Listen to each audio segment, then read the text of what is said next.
അനാഥാശ്രമത്തിന്റെ മണ്ണിൽ ഒരു പുതിയ ചരിത്രത്തിന് കൂടി തുടക്കം കുറിക്കുകയാണ്. ഈ സഭയുടെ വലുപ്പം, ഈ വലുപ്പത്തിൽ ആൾക്കൂട്ടത്തിൽ അർത്ഥമില്ല എന്ന് സൂചിപ്പിച്ചുകൊണ്ട് തന്നെയാണ് ഈ സഭയ്ക്ക് സമാരംഭം കുറിക്കുന്നത്. ഈ സഭ ഇത്തരത്തിൽ കൂടുവാൻ നിരവധി കാലങ്ങളായുള്ള ഒരു ആലോചനയാണ്.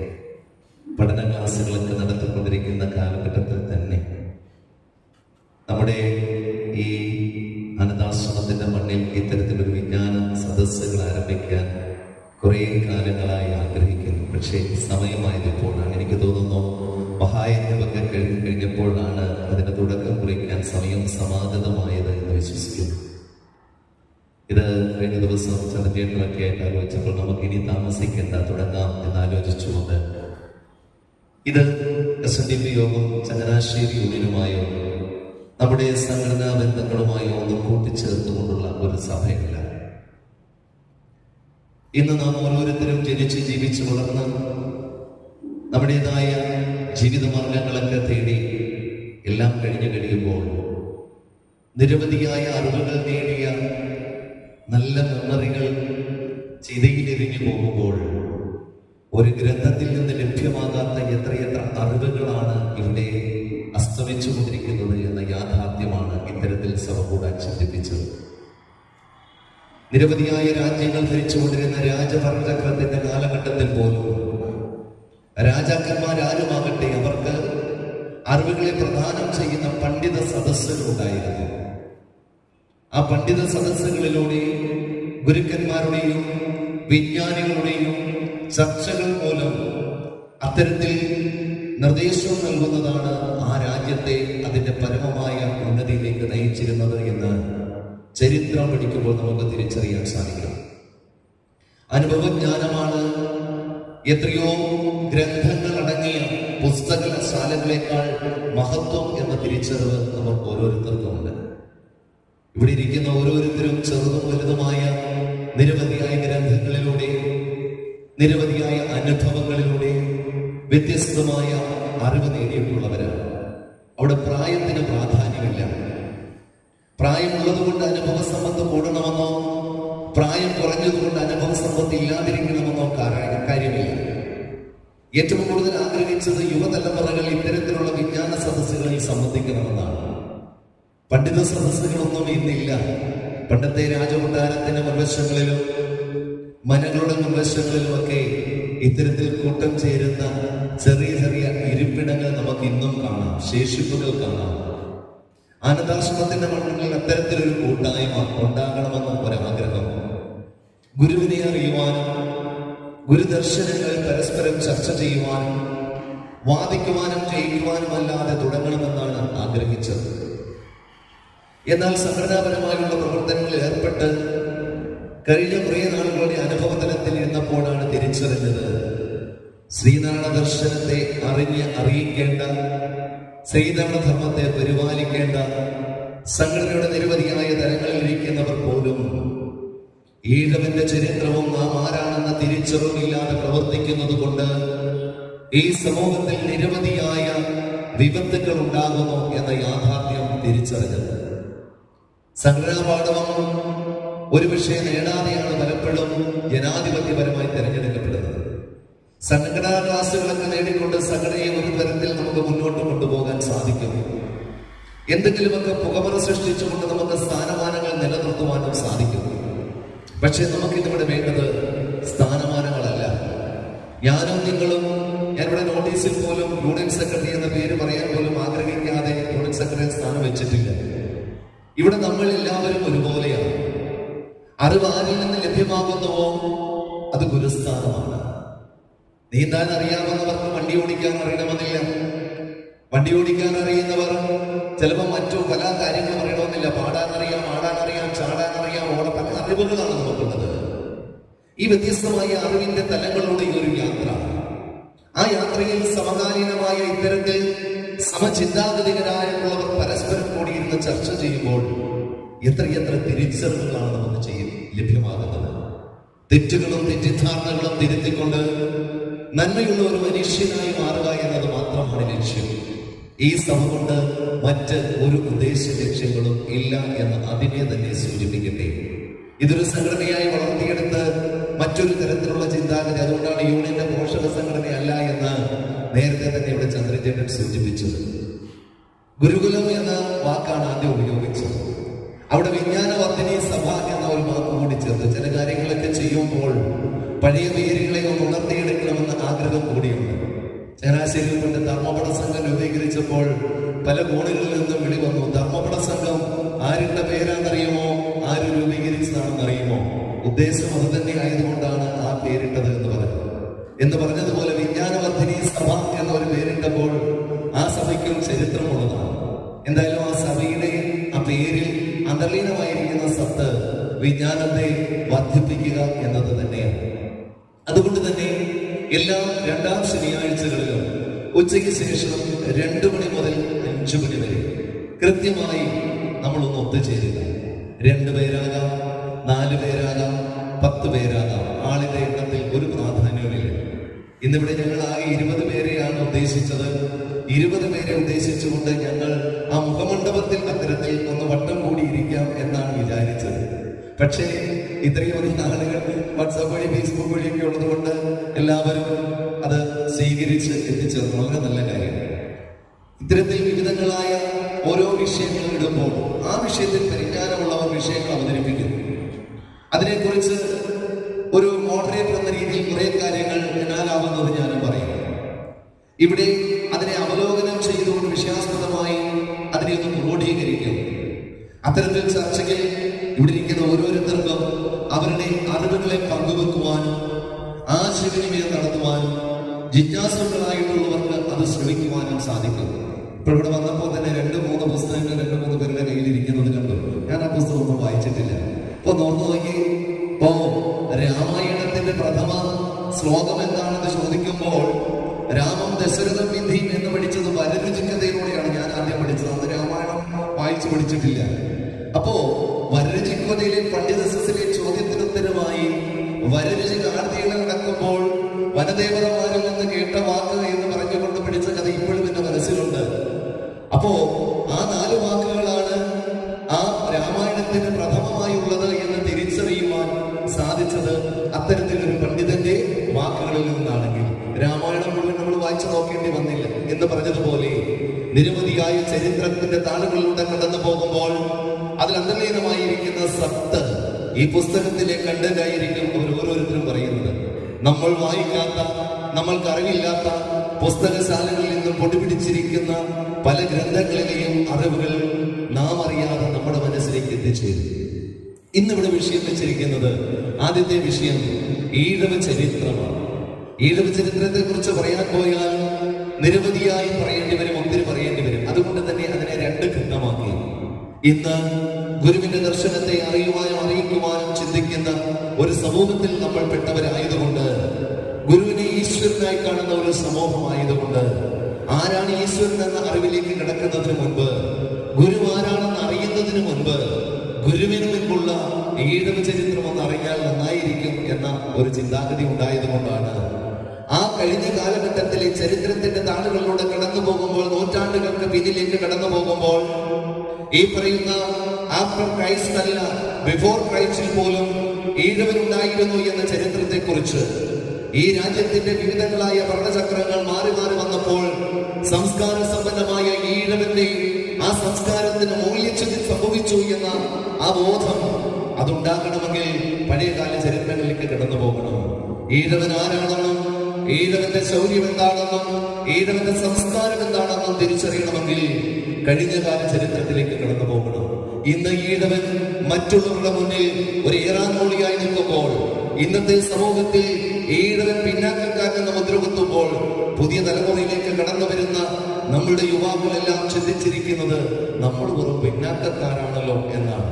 ഈ മനസ്സിലെ ഈ ചിന്താഗതി വെച്ചുകൊണ്ട് എല്ലാത്തിൽ നിന്നും ഉൾവലിയോടുകൂടി ഈ സമൂഹത്തിന്റെ വിവിധ തലങ്ങളിൽ പിന്നിലേക്ക് അടിക്കപ്പെടുന്ന ഒരു വലിയ സമൂഹമായി നമ്മുടെ സമൂഹം മാറുമ്പോൾ, ആദ്യം തന്നെ ഈഴവ ചരിത്രം എന്താണെന്ന് പഠിച്ചുകൊണ്ട് നാം ചെറുതാണോ വലുതാണോ, നാം പിന്നാക്കക്കാരനാണോ മുന്നാക്കക്കാരനാണോ, മുന്നിൽ നിൽക്കാനുള്ള യോഗ്യത ഉള്ളവനാണോ ഈഴവകുലം എന്നൊക്കെ തിരിച്ചറിയണമെങ്കിൽ ഗുരുവിന് മുൻപുള്ള ഈഴവ ചരിത്രത്തെ കുറിച്ച് നാം ഒന്ന് പറയണം. വിവിധ കക്ഷി രാഷ്ട്രീയത്തിന്റെ ഭരണചക്രങ്ങളിൽ നിന്ന് നമ്മുടെ ഈ ഭരണകൂടം വഴി ഇങ്ങനെ നമ്മളെ നയിച്ചുകൊണ്ടിരിക്കുമ്പോൾ ഈ രാഷ്ട്രീയ ചക്രമൊക്കെ ഉണ്ടാകുന്നതിന് എത്രയോ മുൻപ് തന്നെ ഈഴവന്റെ ചരിത്രം എത്ര നന്നായിരുന്നുവെന്ന് നമുക്ക് മനസ്സിലാക്കാൻ സാധിക്കണം. അങ്ങനെയുള്ള, ഞാൻ കൂടുതൽ ഇപ്പോൾ പറയുന്നില്ല, അങ്ങനെയുള്ള വിവിധങ്ങളായ ചർച്ചകളായിരിക്കും ഓരോ ഡിബേറ്റിലും നമുക്ക് ഓരോ ക്ലാസ്സുകളിലും ഇവിടെ ഉണ്ടാകാം, ഓരോ കൂട്ടായ്മയിലും ഉണ്ടാകാം. ഇന്ന് ഗുരുവിന് മുൻപുള്ള ഈഴവ ചരിത്രമാണെങ്കിൽ അടുത്തത് നമുക്ക് ഗുരുവിന് പിന്നിലേക്ക് വരാം. അങ്ങനെ ഓരോ വിഷയങ്ങൾ മുൻകൂട്ടി നമുക്ക് വിഷയം തരും. ആ വിഷയം തന്നുകൊണ്ട് അപ്പോൾ സ്വാഭാവികമായും ഞാൻ 2-3 ഗ്രന്ഥങ്ങൾ കണ്ടപ്പോൾ നമ്മളുടെ അലമാരകളിലൊക്കെ പൊടി തട്ടിയിരിക്കുന്ന ചില ഗ്രന്ഥങ്ങൾ, നമ്മുടെ കയ്യിലിരിക്കുന്ന വാട്സാപ്പും ഫേസ്ബുക്കും ഒക്കെ ഇന്റർനെറ്റ് യുഗത്തിൽ ജീവിക്കുന്ന നമുക്ക് ഇതിനെക്കുറിച്ച് ഒന്നറിയാനൊന്ന് തൊട്ടു നോക്കുവാനുള്ള ഒരു ജിജ്ഞാസമായാൽ ഈ സഭ കൊണ്ട് പ്രയോജനമുണ്ടായി എന്നാണ് യാഥാർത്ഥ്യം. ഇതെന്താണെന്നൊന്ന് അറിയണമല്ലോ, ഇവരൊക്കെ പറയുന്നതിൽ സത്യം എന്തെങ്കിലും ഉണ്ടോ എന്ന് അറിയണമെന്നോ ഉള്ള ഒരു ആകാംക്ഷ ജനിപ്പിച്ചാൽ ആ ആകാംക്ഷ ജനിപ്പിക്കുന്നവരാണ് ഗുരുസ്ഥാനത്തിന് അർഹരായിട്ടുള്ളവർ. ഓർത്തുകൊള്ളുക, അങ്ങനെ ഒരു മനുഷ്യ മനസ്സിനെ ജിജ്ഞാസുവാക്കാൻ സാധിച്ചാൽ ഗുരുവിന്റെ പേരിൽ ഗുരുകുലം വിജ്ഞാനവർദ്ധിനി സഭ എന്ന പേരിട്ടുകൊണ്ട് ഇത്തരത്തിൽ നടത്തുന്ന ഈ കൂട്ടായ്മ തീർച്ചയായും ഈ സമൂഹത്തിലെ അധസ്ഥിത വർഗത്തിന്റെ എല്ലാവിധ ചരിത്രബോധത്തെയും പിന്നാമ്പുറങ്ങളിൽ ഒളിച്ചു കിടക്കുന്ന വിവിധങ്ങളായ ചരിത്രങ്ങളെ ഈ സമൂഹത്തിന്റെ മുൻപിൽ ഒരു കക്ഷി രാഷ്ട്രീയങ്ങളും ഇല്ലാതെ, ഒരു സംഘടനയുടേതായ പിടിവള്ളികളോ അതിന് നിയന്ത്രണമോ ഇല്ലാതെ സ്വതന്ത്രമായി ചിന്തിച്ച് സമൂഹത്തിൽ അത്തരത്തിൽ അതിനെ നമ്മുടെ നല്ല ഒരു തലമുറയ്ക്ക് വേണ്ടി ഓതിക്കൊടുക്കുവാൻ സാധ്യമാകുന്ന ഒരു സംഘടനയായി മാറണമെന്ന് മാത്രമാണ് ആഗ്രഹിക്കുന്നത്.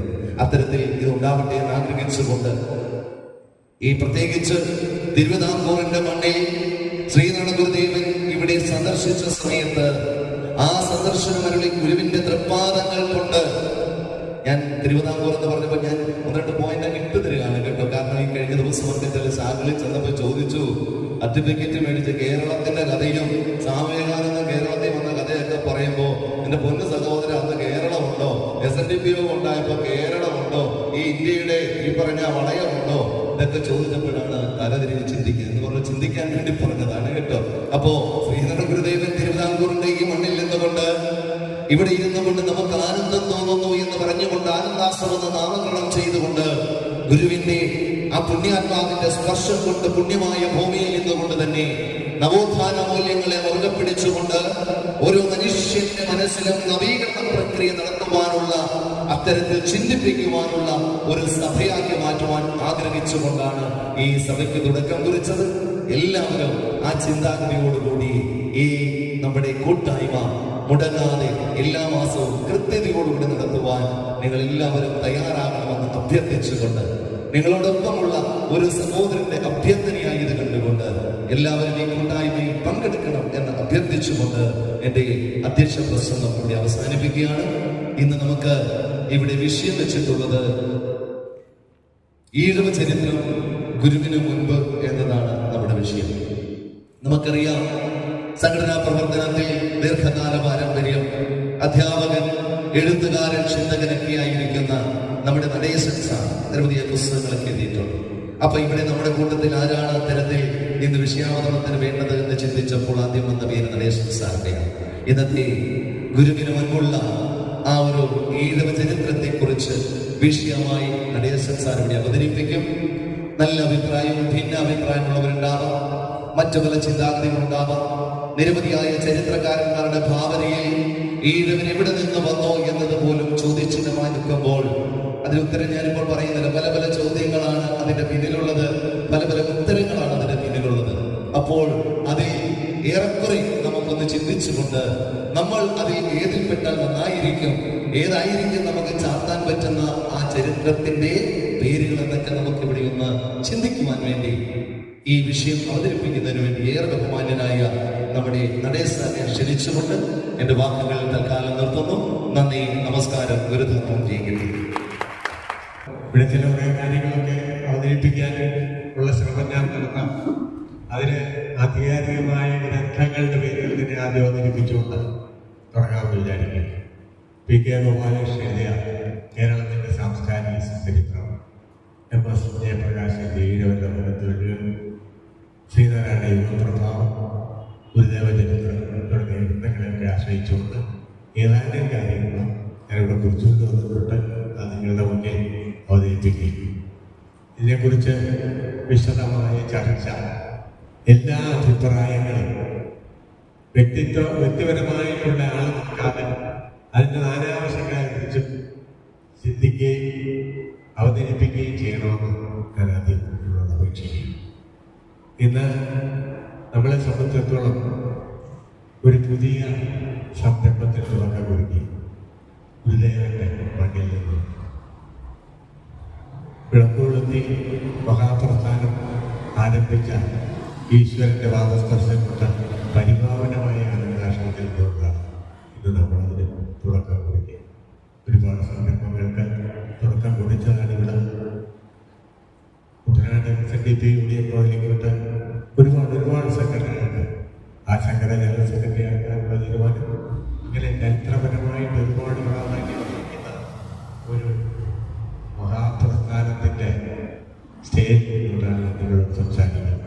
കുറവുകൾ വരാം, ആരും പരിപൂർണ്ണരല്ല. ഇങ്ങനെ ഒരു വിഷയം അവതരിപ്പിക്കാൻ വേണ്ടി എനിക്ക് സംശയമുണ്ടെങ്കിൽ തന്നെ ചില കാര്യങ്ങൾ വായിച്ച് മനസ്സിലാക്കിയതും അറിഞ്ഞതുമായ ചില കാര്യങ്ങൾ ചർച്ചയ്ക്ക് വേണ്ടി അവതരിപ്പിക്കുക. ചർച്ചയാണ്, ഇതിലോട്ട് കൂട്ടിച്ചേർക്കലാണ് ഞാൻ ഉദ്ദേശിക്കുന്നത്.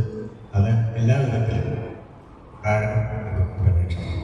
ആദ്യം നമുക്ക് ചങ്ങനാശ്ശേരിയിലേക്ക് വന്നു. ഈ ചങ്ങനാശ്ശേരി എന്ന് പറയുന്ന സ്ഥലം മലനാടിൻ്റെ ഇടനാട് കൈകോർക്കുന്ന സ്ഥലമാണ്. ഇവിടെ വ്യാപാര വ്യവസായങ്ങൾക്ക് വളരെയധികം പ്രാധാന്യം ലഭിക്കുന്ന ഒരു നാടാണ്. ഏതാണ്ട് 9-ാം നൂറ്റാണ്ടിൽ കുലശേഖര ചക്രവർത്തിമാരുടെ കാലത്ത് കേരളത്തിലെ ഒരു നാടായിരുന്നു നാട്ടുപുഴയിൽ നാട് എന്നാണ് അതിനെക്കുറിച്ച് ചരിത്രകാരന്മാരെ. ഞാൻ ഈ ചരിത്രം പറയുമ്പോൾ ഒരുപക്ഷെ ഇതിനെക്കുറിച്ച് അറിവോ ഇത് വായിച്ചറിഞ്ഞവരോ ഗവേഷണം നടത്തിയവരോ ആരെങ്കിലും ഉണ്ടെങ്കിൽ അവരുടെ അഭിപ്രായം കൂടി ഇവിടെ തുറന്നു പറയണമെന്നുള്ള ഉദ്ദേശത്തോടു കൂടിയാണ് ചിന്തിക്കുക.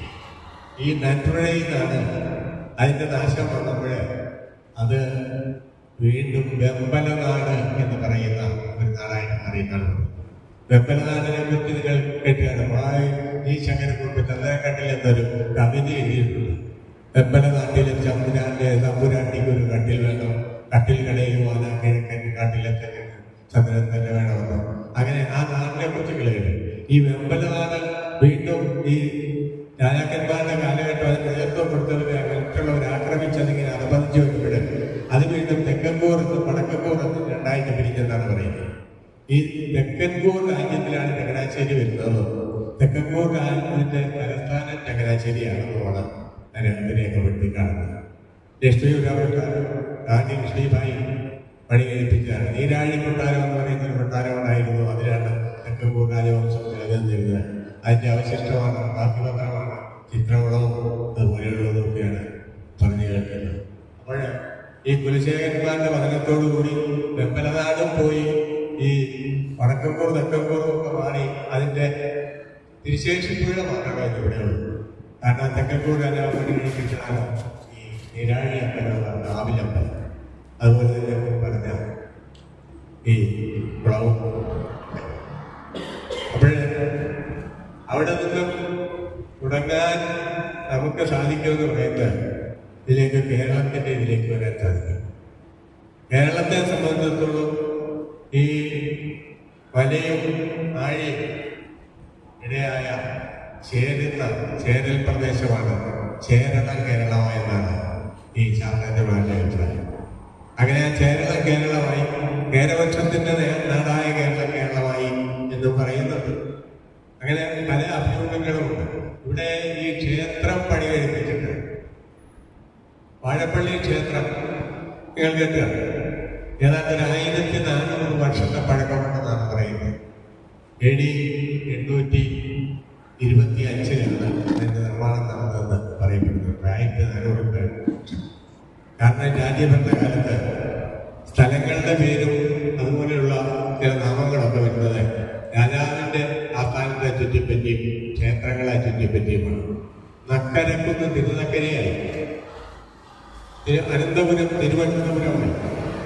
അങ്ങനെ ഓരോന്നും ചിന്തിച്ചു നോക്കിയാൽ ഇങ്ങനെ ക്ഷേത്രത്തിന്റെ പേരുമായിട്ട് ബന്ധപ്പെട്ട ഈ നാടിന്റെ പേര് വരുന്നത്.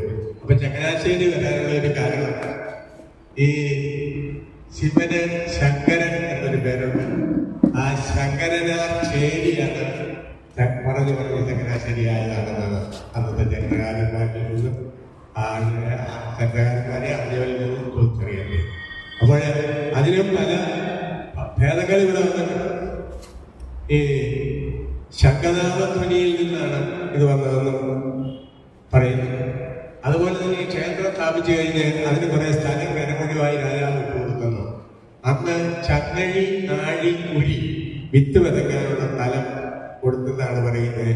ഈ ചങ്ങഴി, നാഴി, ഉരിയിൽ നിന്നും ചങ്ങനാശ്ശേരി എന്ന പേര് വേർതിരിഞ്ഞു എന്നും പറയുന്നു. അപ്പോഴങ്ങനെ പല ഊഹാമോഹങ്ങളും ഇതിനെക്കുറിച്ച് വരുന്നുണ്ടെങ്കിലും നമുക്ക് ഇവിടെ വിഷയം ചങ്ങനാശ്ശേരി അല്ലെങ്കിൽ തന്നെയും ഇതിനെക്കുറിച്ചുകൂടി ഈ അവസരത്തിൽ ഇവിടെ നിന്ന് നമ്മൾ തുടങ്ങുമ്പോൾ ഒന്ന് ചിന്തിക്കാനുള്ള അവസരം ആരെങ്കിലും സ്മരണ മണ്ഡലത്തില് ഇതിനെക്കുറിച്ച് എന്തെങ്കിലും അറിയുമെങ്കിൽ അതിവിടെ ചർച്ചാരൂപേണ അവതരിപ്പിക്കണമെന്നുള്ള ഉദ്ദേശത്തിൽ കൂടിയാണ് ഇത് പറഞ്ഞത്. ഈ കേരളം എന്ന് പറയുന്നത് കേരളത്തിന്റെ നാടാണെന്ന് കേരളം എന്ന് പറയുന്നുണ്ട്, ചേരൽ പ്രദേശമാണെന്ന് പറയുന്നുണ്ട്, മലയും ആഴിയും ഇടയായ സ്ഥലം മലയാളമായി എന്നൊക്കെ പറയുന്നുണ്ട്. അങ്ങനെ പല ഊഹാമോഹങ്ങളും അതിനെക്കുറിച്ച് പറയുന്നു. ഈ വാഴപ്പള്ളി ക്ഷേത്രത്തില് അങ്ങനെ നാഴൂരി സ്ഥലം കൊടുത്തത് അന്നത്തെ രാജാവ് ഇതിനു വേണ്ടിയാണ്. അപ്പോൾ ഈ സ്ഥലം കൊടുത്തത് അന്ന് കരമൊഴിവായിട്ടാണെന്നും അന്ന് ക്ഷേത്രങ്ങൾ സ്ഥാപിച്ച് അതിനോടനുബന്ധിച്ച് അതിന്റെ നിലവിലേക്ക് അയക്കി കൊടുക്കാറുണ്ട്. ഈ ചേരി എന്ന് പറഞ്ഞാൽ ഈ കരാമുറി ഗ്രാമം എന്നൊക്കെയാണ് ഈ ചേരി വരാൻ കാരണം എന്ന് അവരെ കണ്ടെത്തിയിട്ടുണ്ട്. ഈ ഇവിടെ ഒരു ചന്ത ഉണ്ടാകുന്നത് വേലുത്തമ്പി എന്ന് പറയുന്ന സ്ഥലമാണ് ചന്ത ഉദ്ഘാടനം ചെയ്തത്. അവിടെ 5 വിളക്ക് സ്ഥാപിച്ചിട്ടുണ്ട്. എന്തിന്റെ പ്രതീകമാണെന്ന് ആരെങ്കിലും ചിന്തിച്ചിട്ടുണ്ട്? ആരെങ്കിലും പറഞ്ഞു കേട്ടിട്ടുണ്ട്? 5 വിളക്കിന്റെ നാട് എന്ന് നമുക്ക് സാധാരണ പറയാറുണ്ട്.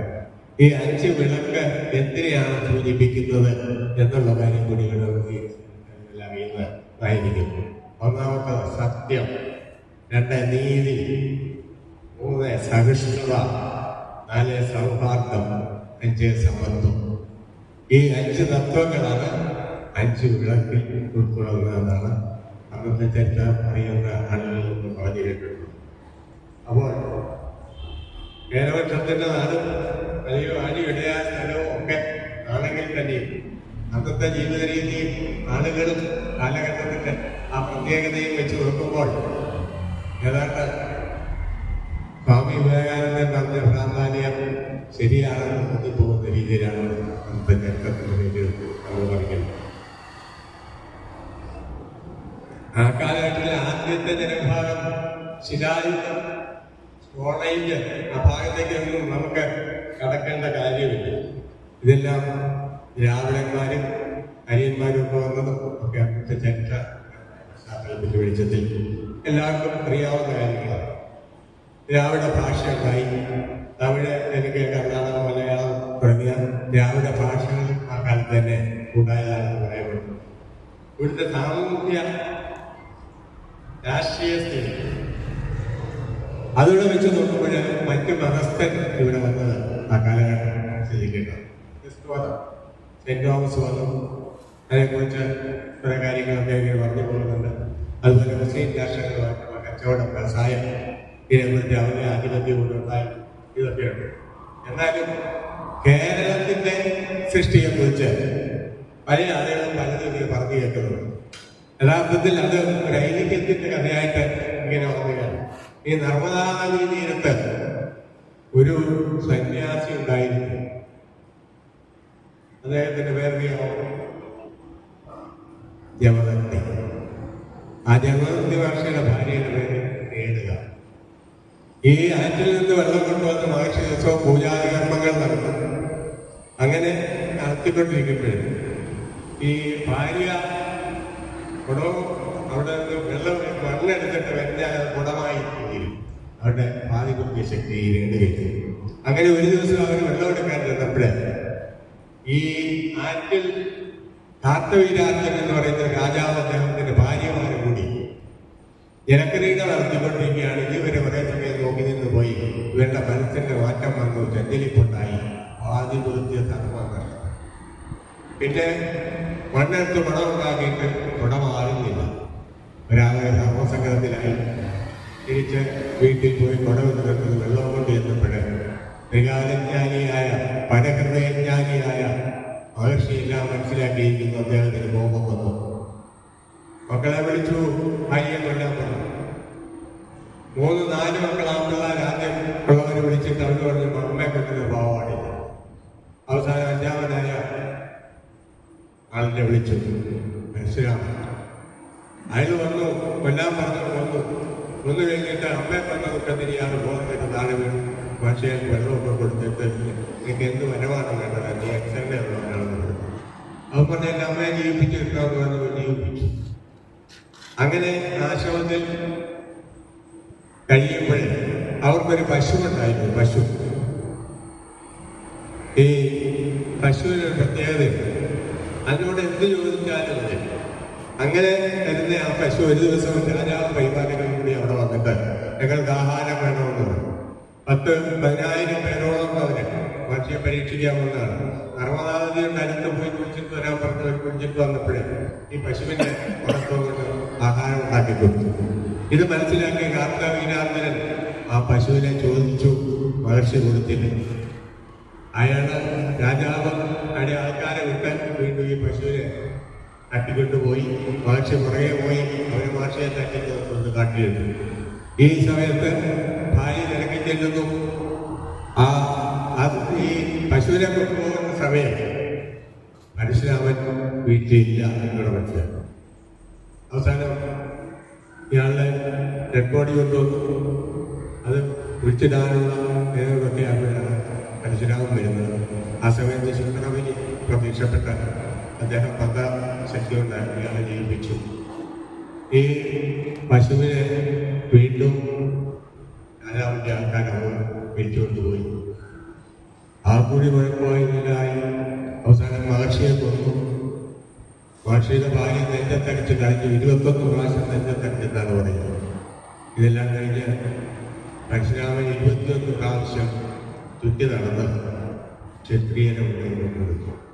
ഇതിന്റെ ഭാവം തീരാൻ അയാൾ രാജ്യം മുഴുവൻ ദാനം ചെയ്തു എന്നാണ് പറയുന്നത് രാവണൻ. അങ്ങനെ ദാനം ചെയ്ത് കഴിഞ്ഞപ്പോൾ രാവണൻ പറഞ്ഞു, നിങ്ങൾക്ക് ഈ സ്ഥലത്ത് താമസിക്കാൻ അർഹതയില്ല, പോയി തപസ്സിയാൻ. തപസ്സിയാനിരിക്കാൻ സ്ഥലമില്ല. പുള്ളി വരുണനെ പ്രാർത്ഥിച്ചു. വരുണൻ പ്രത്യക്ഷപ്പെട്ടു. കയ്യിലിരിക്കുന്ന ആയുധം എറിഞ്ഞോളാൻ പറഞ്ഞോളം പോട്ടെ. എറിഞ്ഞു ചെന്ന് വീണ് അവരെ സ്ഥലം ജലം മാറി മലയായി. അങ്ങനെയാണ് കേരളത്തിന്റെ സൃഷ്ടിയെക്കുറിച്ചുള്ള ഐതിഹ്യം നമ്മൾ പറഞ്ഞു കേട്ടത് പഠിച്ചിട്ടുണ്ട്. ഇതിനപ്പുറം വേറൊരു ഐതിഹ്യം കൂടി അതിനെക്കൊണ്ട് പറയുന്നുണ്ട്. ഈ വരുണൻ പ്രത്യക്ഷപ്പെട്ട് കഴിഞ്ഞപ്പോൾ അദ്ദേഹത്തിന്റെ കയ്യിൽ ഒരു ഉറവായിരുന്നത് അത് ശൂർപ്പം എന്ന് പറയാ, ശൂർപ്പം ആണ് എറിഞ്ഞ് ജലം മാറ്റിയെന്ന് ഒരു ചരിത്രപരമായ അഭിപ്രായമുണ്ട്. അതുകൊണ്ട് കേരളത്തിൽ ശൂർപ്പകം എന്നൊരു പേരുണ്ട് എന്നുള്ളതാണ്. നിങ്ങളെ ഈ പറയുന്ന കാര്യങ്ങളെ കുറിച്ച് അറിവുള്ളവരുണ്ടെങ്കിലും അല്ലെങ്കിൽ തന്നെ എല്ലുമ്പോഴേ ഇങ്ങനെയുണ്ട് എന്നുള്ളത് മനസ്സിലാക്കാൻ വേണ്ടിയാണ് ഞാൻ പറഞ്ഞത്. അവിടെ ജനവാസത്തിന്റെ കാര്യം നേരത്തെ പറഞ്ഞു. അവിടെ രാവണനെ കൊണ്ടുവരാനുള്ള ശ്രമമാണ് പിന്നീട് ഈ പരശുരാമൻ നടന്നത്. അദ്ദേഹം നടന്നു പോകുമ്പോൾ കടൽ തീരത്ത് ഇങ്ങനെ കുറെ മുക്കവന്മാരിൽ ചൂണ്ടയിട്ടുകൊണ്ടിരിക്കുന്നു. ഈ ചൂണ്ടയിട്ടുകൊണ്ടിരിക്കുന്ന മുക്കവന്മാരെ പിടിച്ചുവെച്ച് ആ ചൂണ്ടയിലെ മൂലപ്പുറത്തെത്തി ഇങ്ങനെ നിങ്ങൾ ഇന്നും ഒരു ബ്രാഹ്മണനാണ്. അങ്ങനെ അവരെ ബ്രാഹ്മണനാണ്. വീണ്ടും പോയി അങ്ങ് വടക്ക് ചെന്ന് 2 കുടുംബക്കാര് ബ്രാഹ്മണരെ കൊണ്ടുവന്നു. 2 കുടുംബക്കാർ ഭാര്യ മക്കളെ ഉൾപ്പെടെയാണ് വരുന്നത്. വന്ന് ഇങ്ങോട്ട് വന്ന് ഒരു വലിയ നദിയുണ്ട്. ആ കടക്കുന്ന ആ സ്ഥലത്ത് ചെന്നപ്പോഴേ പരശുരാമൻ അയാളുടെ മഹത്വം കൊണ്ട് ഈ കടത്തുകാരെ കള്ളക്കാരെ അപ്രത്യക്ഷമാണ്. ആദ്യം ഒരു കുടുംബക്കാരി ഇങ്ങോട്ട് ഇറങ്ങി വന്നു. വന്നു കഴിഞ്ഞോട്ടെ നദി അവർ നോക്കാൻ പോയി ആളില്ലായിരുന്നു. വെള്ളത്തിന്റെ മുകളിൽ കൂടെ നടന്നു. വെള്ളത്തിന്റെ മുകളിൽ കൂടെ നടന്നു അങ്ങനെ കരയിലെത്തി. തരണം ചെയ്തു. അങ്ങനെ തരണം ചെയ്ത് അപ്പുറത്ത് വന്നവരെ തരുണനല്ലൂർ നമ്പൂതിരിമാരെന്നാണ് വിളിക്കുന്നത്. തരുണനല്ലൂർ അവരാണ് നമ്മുടെ ഇവിടെ പ്രശ്നം ഉണ്ടാക്കിയത്. ഇവിടെയാണ് കൂടൽമാണിക്യം ക്ഷേത്രത്തില് ഈഴവം പൂജിക്കാൻ ചെന്നപ്പോഴേ ജാതി പറഞ്ഞ പ്രശ്നം ഉണ്ടാക്കിയ ആൾക്കാരവരാണ്. ആ ഭാഗത്ത് ഒരു 6 പേരുണ്ടാകുന്ന തന്ത്രിമാർ. ഈ തന്ത്രി എന്ന് പറഞ്ഞാൽ തന്ത അച്ഛൻ ആ കാലമാണ്. ഇതൊരു തനി. അങ്ങനെ കൂടൽമാണിക്യ ക്ഷേത്രത്തിലെ പ്രതിഷ്ഠയ്ക്ക് ശ്രീരാമന്റെ അനിയനാണ് ഇദ്ദേഹത്തിന് ആനന്ദ. അതും പ്രത്യേകിച്ച് കേരളത്തിൽ വാർത്ത നിങ്ങൾ വായിച്ചത് ശ്രദ്ധിക്കുന്നു. ഈ നമ്പൂരിമാർ അവിടെ കാര്യങ്ങൾ നടത്തുന്നുണ്ട്. കരുണനല്ലൂർ നമ്പൂരിമാർ അവർക്ക് കുളിക്കാൻ ഒരു കുളമുണ്ട്. ആ കുളത്തിനകത്ത് അവരിറങ്ങി കുളിച്ച് കോണാനും കഴുകി ഇറങ്ങി വന്നിട്ട് അതിനകത്ത് വെള്ളം എടുത്തുകൊണ്ട് വന്ന് ബഹുമാനം കുളിപ്പിക്കും. അതുകൊണ്ട് ആ വെള്ളം തന്നെ അതുപോലെ കൊണ്ടുവന്ന് തീർത്ഥമാക്കി കൊടുക്കും നമ്മുടെ ആൾക്കാരിൽ നിന്ന്. ഈ ഒരു തരംതാറിന്റെ ഏർപ്പാട് കേരളത്തിൽ പത്രത്തിൽ വന്നാണ്. നമ്മുടെ ഗവൺമെന്റ് തന്നെ അംഗീകരിച്ചതാണ്. അവന്റെ പോണ കഴിവുള്ളത്. ഞാൻ പറയുന്നു, ഒരു കുഞ്ഞുങ്ങൾ ആ ക്ഷേത്രത്തിൽ കയറരുതെന്നാണ് പറയുന്നത്. പോകുന്നവരെ കല്ലെറിയാൻ പറയുന്നത്. നീതിയും നിന്ദ്യവുമായ ഒരു ഏർപ്പാട് ഇപ്പോഴും കേരളത്തിൽ നടക്കുന്നതാണ്. അതുകൊണ്ട് നമുക്കത് വിഷയമല്ല. അതൊക്കെ അടുത്ത കുടുംബം വന്നു. അവര് വന്നപ്പോഴേ വെള്ളം മാറിക്കൊണ്ടു താഴെ മണ്ണിൽ കൂടെ ഇറങ്ങി. അതാണ് താഴമൺ ഇല്ലം. ഈ താഴമൺ ഏതാണ് നിങ്ങൾക്ക് അറിയാം? താഴമൺ ശബരിമല ഭഗവാന്റെ സ്ഥാനീയനായിട്ട് വന്നാലും കഴിയും. അവരെല്ലാം ഈ ഗുരുമാരാണ്. കണ്ടൊരു മോഹനൊരു മറ്റേ ഒരു അതിലൊരു ഗുരു എറണാകുളത്ത്. അവിടെ ഒരു വാക്ക് പറയാം, ദേശീയെന്ന് പറയാൻ ഗണികാഗ്രഹത്തിൽ ചെന്ന് അവിടുന്ന് മദ്യപിച്ചു എന്ന് പറഞ്ഞാൽ അത് പോരാ. അവരവരുടെ വസ്ത്ര അനാച്ഛാദനം ചെയ്ത് അങ്ങനെ എഴുതി ഫോട്ടോ എടുത്തു. കയ്യിലുണ്ടായിരുന്ന സ്വർണ്ണവും ഇതുമെല്ലാം അപകരിച്ചു. യേശു വഴക്കൂട്ടിയ വലിയ പുസ്തകങ്ങൾ പത്രത്തിലൊക്കെ വന്നത് ഭഗവാന്റെ അപരം അന്ത അതും ലോകം മുഴുവൻ ആരാധിക്കുന്ന ശാസ്താവിൻ. നമ്മൾ മനസ്സിലാക്കേണ്ട കാര്യമാണ്. ഇവിടെ നടക്കുന്ന വ്യവസ്ഥിതി ഇതാണെന്നുള്ളതാണ് സത്യം. ഈ 2 കുടുംബക്കാരെ കൊണ്ടുവന്നു. അവരാണ് ആദ്യമായിട്ട് കേരളത്തിൽ നേരത്തെ മീൻപിടുത്തക്കാരെടുത്തു. അവർ ഓർത്തുള്ളവരാണ്. ഈ വേദവും ഇതിഹാസമൊക്കെ പഠിച്ചവര് ഇവരെ മറ്റൊരു വൃത്തിയില്ലാത്ത അങ്ങനെ 2 വിഭാഗക്കാരാണ്. ശരി ബ്രാഹ്മണൻ അവരാണ് ഇത് കൊണ്ടുവന്നത്. അപ്പോഴീ ഇവരിവിടെ വന്നിട്ട് ഇവര് ആദ്യം ഘടകങ്ങളും ഒക്കെ ആയിട്ട് ഇങ്ങനെ തിരിഞ്ഞ് സംഘടന ഉണ്ടാക്കി. ഘടകം കൂടിയിട്ട് തലിയെ ഭരിക്കുന്ന തലിയാതിമാരാണ്. എന്നിട്ട് അവർ കുറേ നിയമങ്ങളും ചട്ടങ്ങളും ഒക്കെ ഉണ്ടാക്കി അതിവിടുത്തെ ആളുകളിൽ അടിച്ചേൽപ്പിച്ചു. അതിലൊന്നാണ് ജാതകപണ്യം. ഗീത പറഞ്ഞിട്ടുണ്ട്, ജാതകപണ്യം അയാൾക്കിഷ്ടം ഗുണകർമ്മ വിഭാഗില്ല. അത് അവിടെ ഇവിടെ മനുവിന്റെ മനുസ്മൃതി അനുസരിച്ച് ഇവർ മുന്നോട്ട് പോകും. അത് ഈ സൃഷ്ടി നടത്തുന്ന ബ്രഹ്മാവിന്റെ മുഖത്ത് നിന്ന് ബ്രാഹ്മണനുണ്ടായി, കൈകളിൽ നിന്നും ക്ഷത്രിയനുണ്ടായി, ഊരുകളിൽ നിന്നും തുടകളിൽ നിന്നും വൈശ്യനുണ്ടായി, പാദത്തിൽ നിന്നും ശുദ്ധനുണ്ടായി. ഇതാണ് അവർ വിശ്വസിച്ച് വെച്ചിരിക്കുന്നത്. ബ്രാഹ്മണർക്കാണ് ആധിപത്യം. സ്ഥലവും അമ്പലവും ഒക്കെ അവർ പറയുന്നതാണ് നിയമങ്ങൾ. അതനുസരിച്ച് മറ്റവർ ഭരിക്കും. ക്ഷത്രിയൻ മറ്റേ ആളുകൾ വൈശ്യന്മാരും അവര് ഈ പട്ടാളത്തിൽ സംരക്ഷണം അങ്ങനെ പോകുന്നു. മറ്റേ പുള്ളികളെ ശൂദ്രന്മാരെ അടിമപ്പണിക്കുകയും അവിടെ നിന്നും വീണ്ടും ജാതി തിരിച്ചു. ജാതീയമായി ഇതിനെ മാറ്റി. അതെന്താ ജാതീയമായി മാറ്റി? തൊഴിലിന്റെ അടിസ്ഥാനത്തിലാണെന്നാണ് പറയുന്നത്. വഴി പോലെ ഇത് ജാതി വൃത്തിയും ആ കിഴിവും ഏറ്റവും ഒത്ത വൃത്തിയും ഒഴിയാൻ പണി നിശ്ചയിച്ചു നാം കഴിവിനുള്ള വിധം സഭാചനം. ഇത് തെളിവാണ്. ജാതി വൃത്തി തൊഴിൽ, അത് വലിയ തൊഴിലും ചെറിയ തൊഴിൽ ഇതെല്ലാം ഒഴിഞ്ഞു മാറാൻ പാടില്ലാതെ ഓരോരുത്തരുടെയും തലയിലോട്ട് അങ്ങോട്ട് അഴിച്ചു വെച്ചു കൊടുത്തു. ബ്രാഹ്മണൻ അവൻ അമ്പലം കൈകാരിക്കുക, മറ്റവൻ രാജ്യം കഴിക്കുക, അങ്ങനെ ഓരോരുത്തരും ഓരോ തൊഴിൽ ലഭിച്ചു. ഒഴിയാപ്പടി നിശ്ചയിച്ചതാണ് കഴിഞ്ഞിട്ടൊത്ത വിധം സമ്പാദനം. എന്താണ് ഈ സമ്പാദനം? അവര് 12 വർഷത്തിലൊരിക്കല് അങ്ങ് തിരുനാവായ എന്ന് പറയുന്ന സ്ഥലത്ത് ഒരു സഭ മാമാങ്കം. ഈ സഭയിൽ വിവരങ്ങളൊക്കെ അവതരിപ്പിച്ച് അത് നിയമമാക്കി.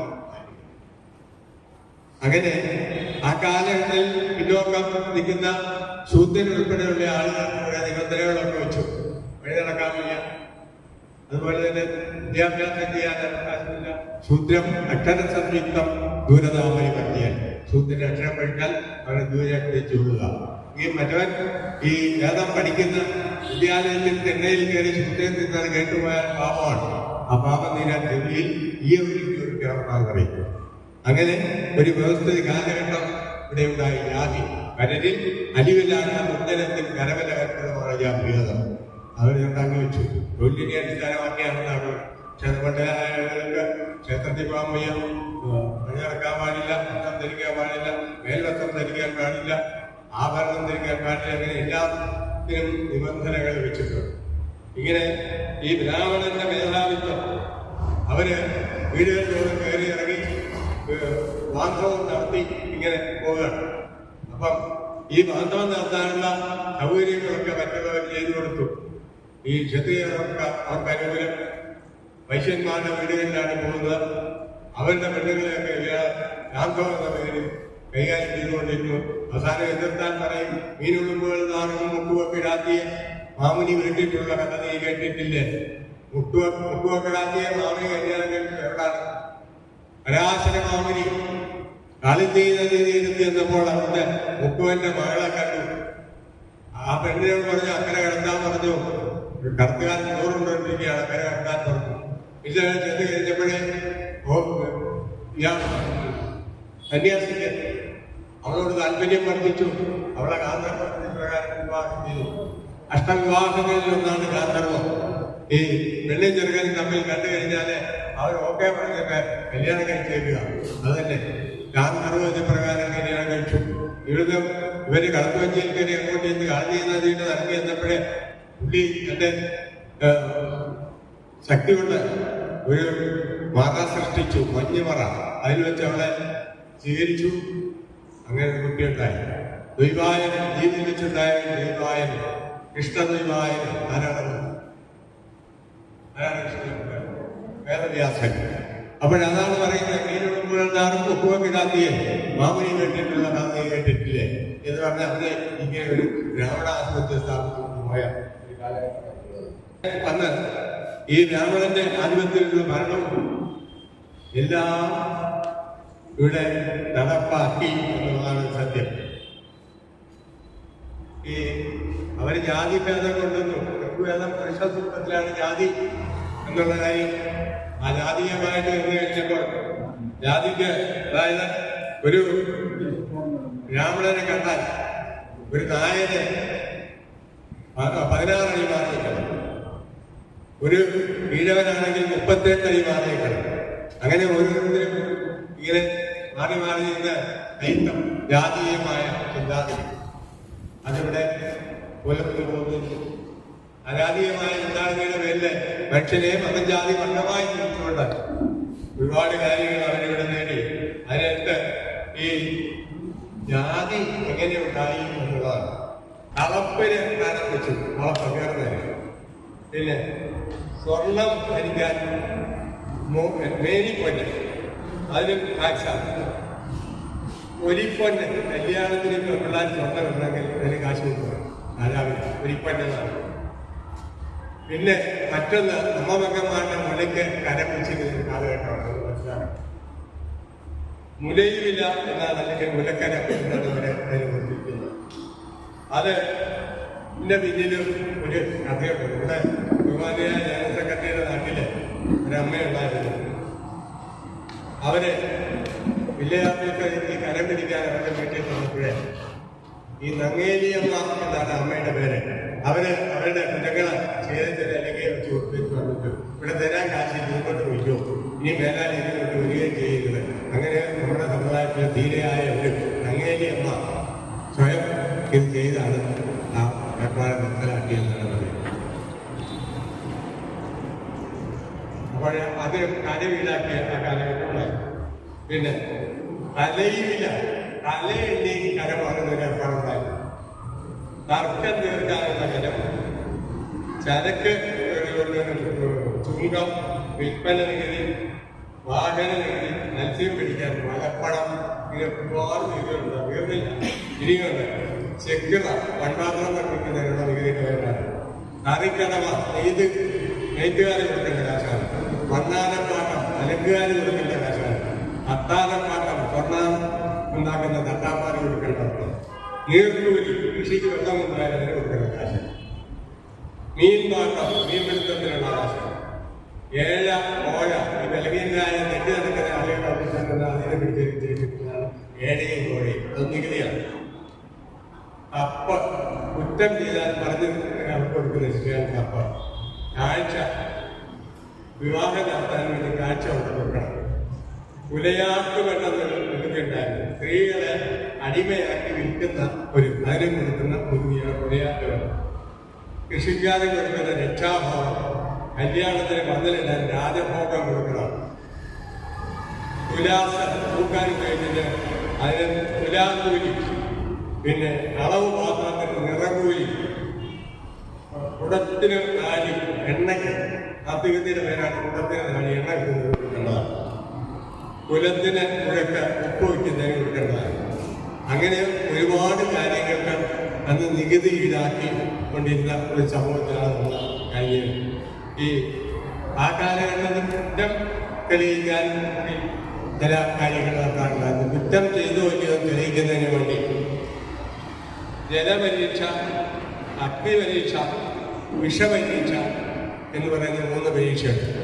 അത് ചെയ്ത് കുറ്റം ചെയ്തോ ഇല്ലയോ എന്ന് മനസ്സിലാക്കാൻ വേണ്ടി തെളിയിക്കാൻ വേണ്ടിയാണ് ജലപരീക്ഷ നടത്തുന്നത്. മുതലെയുള്ള കുളം അതിൽ കൂടി നീന്താൻ വേണ്ടിയ കുറ്റം ചെയ്തവനെ അവൻ നീന്തി അക്കരെ ചെല്ലുന്നതിന് മുമ്പ് മുതലെ പിടിച്ചാൽ അവൻ കുറ്റം ചെയ്തു. മുതലെ പിടിക്കാതെ പറഞ്ഞാൽ കുറ്റം ചെയ്തില്ല, വെറുതെ വിടും. അതാണ് ജലപരീക്ഷ. രണ്ടാമത്തെ അഗ്നിപരീക്ഷ. നെയ്യ് തിളപ്പിച്ചിടുക, തിളപ്പിച്ചിട്ട് നല്ലപോലെ വെട്ടിത്തിളത്തി കഴിയുമ്പോൾ അതിനകത്ത് കൈമുട്ടുക. കൈമുട്ടിട്ട് അത് കൊന്നു കെട്ടി വെക്കും. 3-ാം ദിവസം അടിച്ചു വെക്കും. പൊള്ളിയിട്ടുണ്ടെങ്കിൽ അവൻ കുറ്റം ചെയ്തു, പൊള്ളിയിട്ടില്ലെങ്കിൽ കുറ്റം ചെയ്തു. അതുപോലെ തന്നെ വിഷപരീക്ഷ. വിഷമുള്ള പാമ്പിനെ പിടിച്ച് കുടത്തിനകത്ത് 2 ദിവസം പട്ടിണിക്ക് എന്നിട്ട് അത് തുറന്നിട്ട് അവൻ്റെ കൈ അങ്ങോട്ട് ഇടും കുറ്റം ചെയ്തവർക്ക്.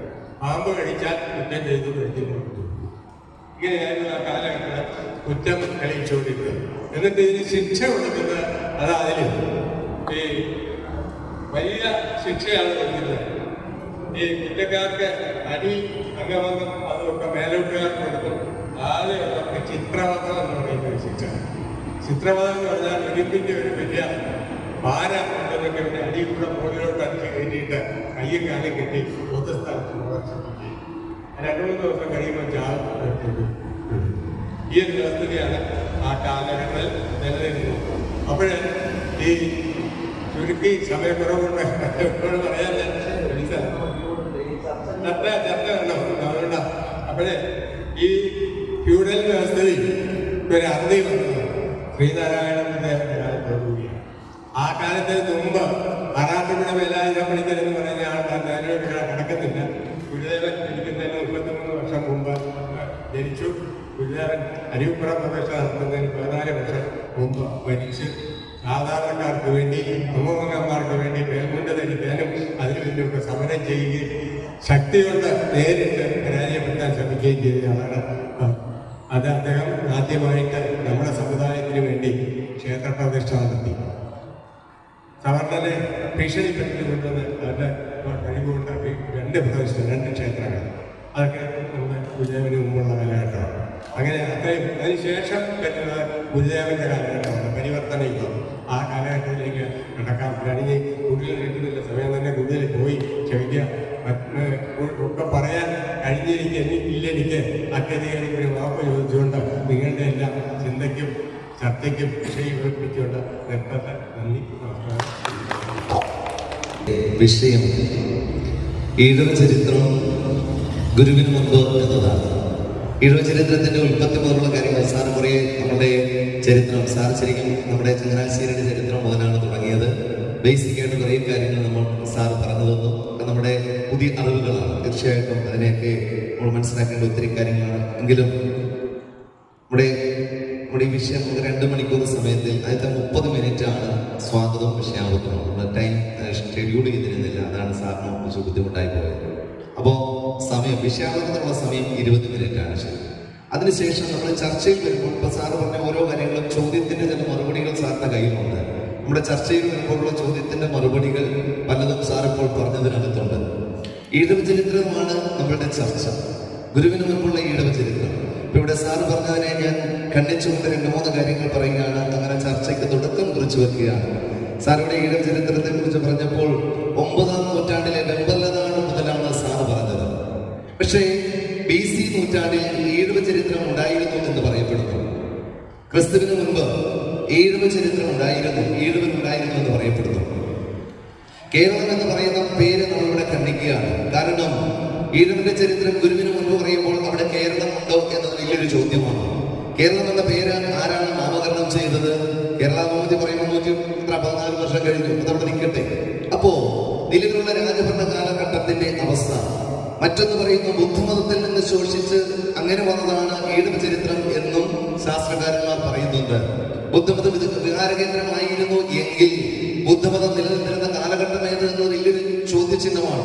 ഏതാണ്ട് 5-6 നൂറ്റാണ്ടോടുകൂടി ബുദ്ധമതം ഇവിടെ ഇല്ലാതായിരിക്കുകയാണ്. അപ്പോൾ ഈഴവ ചരിത്രത്തിന്റെ പഴക്കം എന്താണ്? നമ്മൾ പലപ്പോഴും പറയാറുണ്ടല്ലോ, ആര്യന്മാർ കടന്നു വന്നതിനെ കുറിച്ച്, ബ്രാഹ്മണർ സാറ് തന്നെ പറഞ്ഞു, ബ്രാഹ്മണരുടെ കടന്നു വന്നതിനെ കുറിച്ചും ബ്രാഹ്മണ ആധിപത്യത്തെ കുറിച്ചും പറഞ്ഞു. അങ്ങനെയാണെങ്കിൽ നമ്മൾ ആരായിരുന്നു? സാർ പറഞ്ഞതിലെ മറ്റൊരു ഭാഗം ഞാൻ ഖണ്ഡിക്കുന്നത്, സാറ് പറഞ്ഞത് അവരിവിടെ കടന്നു വന്നു, നദി മുറിച്ച് കടന്നു, അവരുടെ സംസ്കാരം ഉണ്ടാക്കി എന്ന് പറയുന്നു.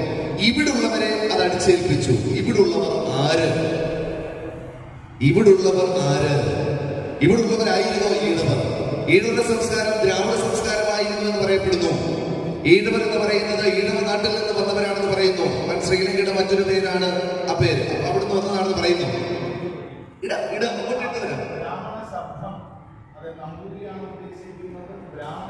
നമ്പൂതിരി, അതായത് പഴയകാല ചരിത്രത്തിലെ നമ്പൂതിരികൾ.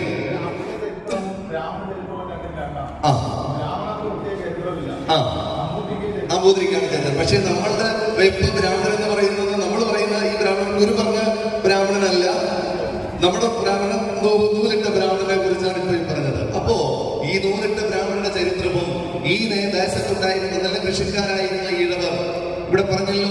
വില്ലവരെ കുറിച്ച് പറഞ്ഞു, നാടാന്മാരെ കുറിച്ച് പറഞ്ഞു, തണ്ടാന്മാരെ കുറിച്ച് പറഞ്ഞു. ഇവരൊക്കെ ആരായിരുന്നു? ഈഴവരെന്ന പേര് മാത്രമല്ല, ചാന്നാരെന്ന പേരുള്ളവർ ഈ കുലത്തിൽപ്പെട്ടവരാണെന്ന് പറയുന്നു. വില്ലവർ ഈ കുലത്തിൽപ്പെട്ടവരാണെന്ന് പറയുന്നു. തമിഴ്നാട്ടിൽ നിന്ന് ശോഭിച്ചു വന്നതാണെന്ന് പറയുന്നു. ഈ പറയുന്ന സിംഹള രാജ്യത്തെ കുറിച്ച് കൂട്ടിച്ചേർത്തുകൊണ്ട് പറയുന്നു. ഈഴവ ചരിത്രത്തെ കുറിച്ച്, സിംഹള രാജ്യത്തെ കുറിച്ച് കൂട്ടിച്ചേർത്തുകൊണ്ട് ഈഴവ ചരിത്രം പറയുന്നു. ഇങ്ങനെ വിവിധങ്ങളായ ചരിത്രത്തിന്റെ താളുകളിൽ ഈഴവരുടെ പഴയകാല ചരിത്രങ്ങൾ കിടക്കും. ശരിയല്ലേ? സിംഹള ദേശത്തെ കുറിച്ച് ചരിത്രം പറയുന്നുണ്ട്. അങ്ങനെയാണെങ്കിൽ BC 3-4 നൂറ്റാണ്ടുകളിൽ, BC പുറകോട്ടാ വരുന്നത്, 1-ന് ശേഷമാണ് ആഫ്രിക്കൈസ് വരുന്നത്. അപ്പോ BC 3-4 നൂറ്റാണ്ടുകളിൽ നിലനിൽക്കുന്ന ബുദ്ധമത പാരമ്പര്യത്തിന്റെ വിഭജനത്തിൽ അവിടെ ഈഴവരുണ്ടായിരുന്നില്ലേ? ഈഴവരിവിടേക്ക് കടന്നു വന്നുവെങ്കിൽ 9-ാം നൂറ്റാണ്ടിനല്ല, അതിനു മുമ്പ്, വെമ്പലനാട് എന്നതിന് മുൻപ് ഇവിടെ ഈഴവർ ഉണ്ടായിരുന്നു എന്ന് പറയപ്പെടുന്നു. ചാതുർവർണ്ണ്യം വന്നത് ഒക്കെ അതിനുശേഷമാണ്. ഈ ചാതുർവർണ്ണ്യത്തിന്റെ കടന്നുവരവിന് മുമ്പുണ്ടായിരുന്ന ഈഴവർ ഈ കുലത്തിന്റെ അധിപതികളായിരുന്നു. ഇവിടെ സേനാനായകന്മാരായിരുന്നു, ഇവിടെ കൃഷിക്കാരായിരുന്നു. അങ്ങനെ ഒരു ചരിത്രം ഇതിന്റെ പിന്നിലേക്ക് പറയുന്നുണ്ട്. അത്തരത്തിലുള്ള ചർച്ച 5-ാം നൂറ്റാണ്ടിൽ ഫ്രാൻസിസ് ഡേ എന്ന് പറയുന്ന ആൾ നമ്മുടെ ഈഴവ ചരിത്രത്തെ കുറിച്ച് പറയുന്നുണ്ട്. അവിടെ ഈഴവർ വൈദ്യന്മാരായിരുന്നതിനെ കുറിച്ച് പറയുന്നുണ്ട്. അങ്ങനെ പ്രശസ്തമായ നിരവധി ചിത്രകാരന്മാരുടെയും ചരിത്രകാരന്മാരുടെയും ഭാഷയിൽ, ചിത്രകാരന്മാരുടെ വരെയാണ് ഭാഷ, ചിത്രകാരന്മാരുടെയും ചരിത്രകാരന്മാരുടെയും ഭാഷയിലും ഭാവനയിലും ഈഴവരുടെ സംസ്കാരം പറയുമ്പോൾ നാമൊക്കെ ഇന്ന് തലകുനിക്കേണ്ട സംസ്കാരമല്ല, മറിച്ച് ഗുരു ഒരു പിന്നാക്ക വിഭാഗത്തിനെ നമ്മൾ മുഖത്തട്ടിലേക്ക് എത്തിച്ചു എന്ന് പറയുമ്പോൾ പിന്നാക്കക്കാരായ ഒരു അവസ്ഥയിലേക്ക് ഈ ഈഴവകുലം എങ്ങനെ പോയി? അതാണ് നമ്മുടെ ചോദ്യം. ഗുരു ഒരു പിന്നാക്ക അവസ്ഥയിൽ നിന്ന് നമ്മളെ കൈപിടിച്ചുയർത്തിയെങ്കിൽ, ഇവിടെ സൂചിപ്പിച്ചു 2 ക്ഷേത്രങ്ങൾ അതിന് മുമ്പ് പ്രതിഷ്ഠിച്ചു എന്ന് പറയുന്നു. 2 അല്ല, ഗോത്രവർഗത്തിൽ നിന്ന് പരിണമിച്ചതാണ് ഈഴവരെന്ന് പറയുന്നു. ഗോത്രവർഗത്തിൽ നിന്ന് പരിണമിച്ചതാണ് ഈഴവരെന്ന് പറയുന്നു. അങ്ങനെയാണെങ്കിൽ ഗോത്രവർഗത്തിന്റെ തലവന്മാരായിരുന്നു കൊണ്ട് ഇവിടെ ആചാരങ്ങളും വിശ്വാസങ്ങളും നടപ്പിലാക്കിയിരുന്നവർ, ശൈല സമ്പ്രദായം ഉണ്ടായിരുന്നവർ ഇവിടുത്തെ ഈഴവരാണെന്ന് പറയപ്പെടുന്നു. അങ്ങനെയാണെങ്കിൽ അങ്ങനെയുള്ള ചർച്ചകളിലേക്കാണ് നമുക്ക് വരേണ്ടത്. ആ ചർച്ചയ്ക്ക് തുടക്കം കുറിച്ചുകൊണ്ട് 2 വാക്ക് നമ്മുടെ സലീം സാർ സംസാരിച്ചുകൊണ്ട് നമുക്ക് ചർച്ചയ്ക്ക് തുടക്കം കുറിക്കുകയാണ്. ഓരോരുത്തരും ചുരുങ്ങിയ വാക്കുകളിൽ അവരുടെ അഭിപ്രായങ്ങൾ രേഖപ്പെടുത്തുക. അതിനകത്ത് തർക്കങ്ങൾ വരാം, ആ തർക്കങ്ങൾ വരട്ടെ, ചോദ്യങ്ങൾ വരട്ടെ. ശരവർഷം പോലെയുള്ള ചോദ്യങ്ങളാണ് നമ്മുടെ മനസ്സുകളെ തുറപ്പിക്കുന്നത്, അറിവുകളെ തുറപ്പിക്കുന്നത്. അത്തരത്തിലുള്ള ചോദ്യങ്ങളും ഉത്തരങ്ങളും പ്രതീക്ഷിച്ചുകൊണ്ട് സലീം സാർ തുടക്കം കുറിക്കുകയാണ്. എന്നോടിങ്ങനെ വിളിച്ചു പറഞ്ഞപ്പോൾ ഞാനും ഒരു പഠിക്കാനുള്ളൊരു ശ്രമം നടത്തിയാണ്. എനിക്ക് ചരിത്രത്തിൽ പോസ്റ്റ് ഗ്രാജുവേഷൻ ഉണ്ടെങ്കിലും ഈഴവ ചരിത്രത്തിൽ യാതൊരു വിവരവുമില്ലാത്ത ഒരാളാണ് എന്ന് എനിക്ക് ബോധ്യമുണ്ട്. നമ്മുടെ ചരിത്രം നമ്മൾ അറിഞ്ഞില്ല എങ്കിൽ പിന്നെ ആരാണ് അറിയേണ്ടത്?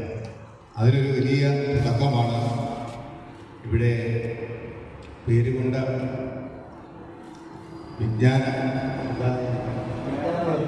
വിജ്ഞാനവർദ്ധിനി, ഇവിടെ ചെറായിയിൽ വിജ്ഞാനവർദ്ധിനി സഭ. ഇവിടെ എന്തായാലും വിജ്ഞാനം വർദ്ധിപ്പിക്കാൻ നമ്മൾ കുറച്ച് പേര് കൂടിച്ചേർന്നു.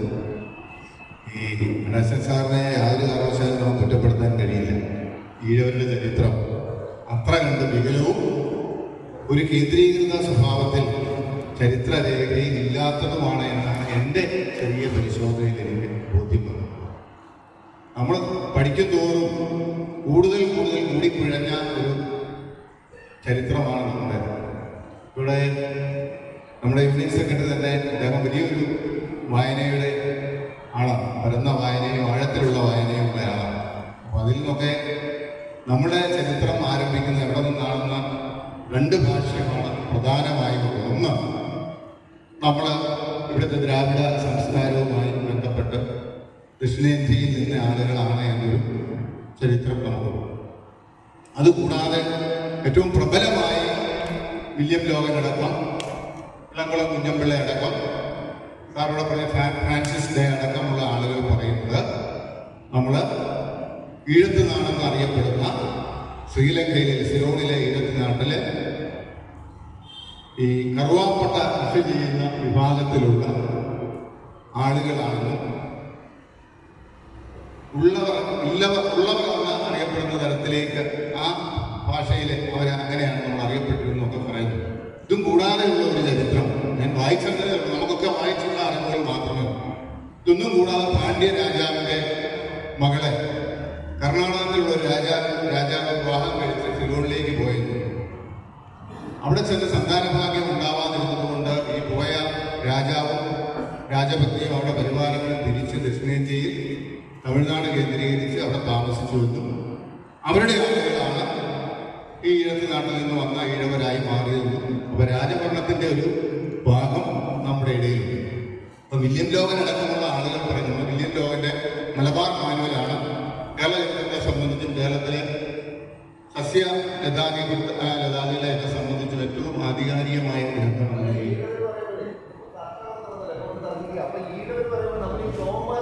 അത് പറയുന്നത് ഞാനതോടെ പറഞ്ഞ് പെട്ടെന്ന് അവസാനിക്കുകയാണ്, സമയക്കുറവുള്ളതുകൊണ്ടാണ്.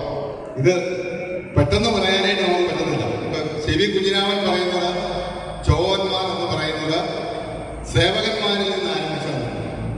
സേവകന്മാർ എന്നുള്ള വാക്ക് തന്നെ വന്നത് ചിലപ്പതികാലത്തിൽ സംഘകാല കൃതികളിൽ തന്നെ ഉണ്ട്. അപ്പൊ നമ്മുടെ ചരിത്രം സംഘകാലത്തെ ചരിത്രവുമായി ബന്ധപ്പെട്ട് പോകുന്നത്. ഇപ്പൊ ചിലപ്പതികാലത്തിൽ സേവകൻ എന്നുണ്ടെങ്കിൽ ആ സേവകനിൽ നിന്നാണ് ചോവൻ എന്ന വാക്ക് ഉണ്ടായതെന്ന് പറയുന്നുണ്ട്. അപ്പൊ അതിലെ ഈ ചീവകൻ എന്ന വാക്കിന്റെ അർത്ഥം ബുദ്ധമതവുമായി ബന്ധപ്പെട്ട വാക്കാണ് ചീവകർ. ആ ധർമ്മം വാങ്ങുന്ന മറ്റുള്ള ആളുകളോട് ആഹാരം സമ്പാദിച്ച് മറ്റൊന്നും ആശ്രയിക്കാതെ അലഞ്ഞു തിരിഞ്ഞ് നടക്കുന്ന ബുദ്ധ ഭിക്ഷുക്കളെയാണ് അങ്ങനെ പറയുന്നത്. അപ്പൊ അവരിൽ നിന്നാണ് നാം രൂപമുടക്കം. ശരിക്കും പറഞ്ഞാൽ സി വി കുഞ്ഞിരാമന്റെ അഭിപ്രായത്തിൽ ബുദ്ധമതത്തിൽ നിന്നാണ് നമ്മുടെ ഉത്ഭവം എന്നാണ്. അതിന് വേറൊരു കാര്യം കൂടിയുണ്ട്. ഈ സിംഹളന്റെ കാര്യം സൂചിപ്പിച്ചു. അതായത് ഈ സിലോണിൽ നിന്ന് സിംഹള രാജാക്കന്മാർ നമ്മുടെ ദ്രാവിഡ രാജാക്കന്മാർ ചോള രാജാക്കന്മാരെ ആക്രമിക്കുകയും നിരന്തരം അവർ യുദ്ധത്തിൽ ഏർപ്പെടുകയും ചെയ്തു. അങ്ങനെ യുദ്ധത്തിൽ ഏർപ്പെട്ട ഒരു കാലഘട്ടത്തിൽ ഈ സിംഹള രാജാക്കന്മാർ നമ്മുടെ ദക്ഷിണേന്ത്യ, നമ്മുടെ തമിഴ്നാട് അടക്കം കർണാടക അടക്കം കേരളത്തിന്റെ വിഭാഗമടക്കമുള്ള കീഴ്പ്പെടുത്തുകയും അവരിവിടെ സ്ഥിരതാമസമാക്കുകയും ചെയ്തിരുന്നു. ഈ സിംഹള രാജാവ് ബുദ്ധമത ഭിക്ഷുക്കളെ ഇവിടെ കൊണ്ടുവന്ന് താമസിപ്പിക്കുകയും ശൈവ സന്യാസിമാരുമായി സംവാദം നടത്തുകയും ആ ശൈവ സന്യാസിമാരുമായി സംവാദം നടത്തി നമ്മുടെ കുറെ ആളുകൾ ഈ ബുദ്ധമതത്തിൽ നിന്ന് വേറിട്ട് വീണ്ടും പഴയ ഹൈന്ദവ വിശ്വാസത്തിലേക്ക് മടങ്ങിയെന്നും ചരിത്രത്തിൽ രേഖയുണ്ട്. ഇതിലെല്ലാം കൂടെ കൂട്ടിച്ചേർത്ത് പറയാനുള്ളത്, ഇവിടെ സാറ് ജയപ്രകാശിന്റെയും അതോടൊപ്പം തന്നെ പി കെ ഗോപാലകൃഷ്ണന്റെയും ധാരാളം സപ്പോർട്ടിംഗ് ആയിട്ടുള്ള ഡോക്യുമെന്റ്സ് വെച്ചാണ് സാറ് പറഞ്ഞത്. നമുക്ക് ഇനിയും ചരിത്രങ്ങൾ ഉണ്ടാവേണ്ടിയിരിക്കും. ഇപ്പൊ ഇന്ത്യ ചരിത്രം തന്നെ ഒന്നായി ജനിച്ചുകൊണ്ടിരിക്കുകയാണ്. നമ്മള് ഇന്ത്യ ചരിത്രത്തിൽ ഏറ്റവും പ്രധാനപ്പെട്ട പുസ്തകമായി കാണുന്നത് എൽ മാഷാമിന്റെ the wonder that was India എന്ന പുസ്തകമാണ്. പക്ഷെ അതൊക്കെ താന്നു പോകാം. പുതിയ ചരിത്രം രചിക്കാൻ തന്നെ കേന്ദ്ര ഗവൺമെന്റ് വലിയ ചരിത്ര പണ്ഡിതന്മാരുടെ ഒരു സംവിധാനം കൂട്ടായ്മ ഉണ്ടാക്കിക്കൊണ്ട് ഇന്ത്യ ചരിത്രം പുതുതായി രചിക്കുകയാണ്. അതിനകത്ത് എന്തൊക്കെയാണ് വരാൻ പോകുന്നത് വായിച്ചാലേ നമുക്ക് അറിയാൻ കഴിയുള്ളൂ. എന്തായാലും വായന നമുക്കുണ്ടാവണം, ചരിത്രം നമ്മൾ പഠിക്കണം, നമ്മുടെ ചരിത്രം പ്രത്യേകിച്ച് പഠിക്കണം. അതുകൊണ്ട് എന്നെ സംബന്ധിച്ചിടത്തോളം എനിക്ക് ഈ കുറഞ്ഞ കാലയളവിൽ ഈ ഇതുമായി ബന്ധപ്പെട്ട് മനസ്സിലായപ്പോൾ ഒത്തിരി കൺഫ്യൂഷനുകൾ മാത്രമാണ് ഉണ്ടായിട്ടുള്ളത്. ഇപ്പൊ ഇവിടെ സാറ് പറഞ്ഞ 3 വിഭാഗങ്ങളെ പറ്റി പറഞ്ഞു. ആ 3 വിഭാഗങ്ങളും നമ്മുടെ വിഭാഗം തന്നെയാണ്. ഉഴവരും അതോടൊപ്പം തന്നെ ബില്ലവർ. ഇപ്പൊ ബില്ലവർ തീയാൻ എന്ന് പറയുന്നത് ബില്ലവർ കർണാടക മേഖലയിൽ, നമ്മുടെ കാസർഗോഡ് മേഖലയിൽ ബില്ലവർ സമുദായമുണ്ട്.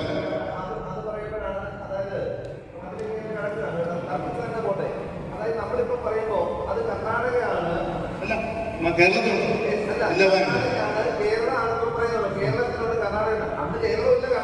ഇല്ല.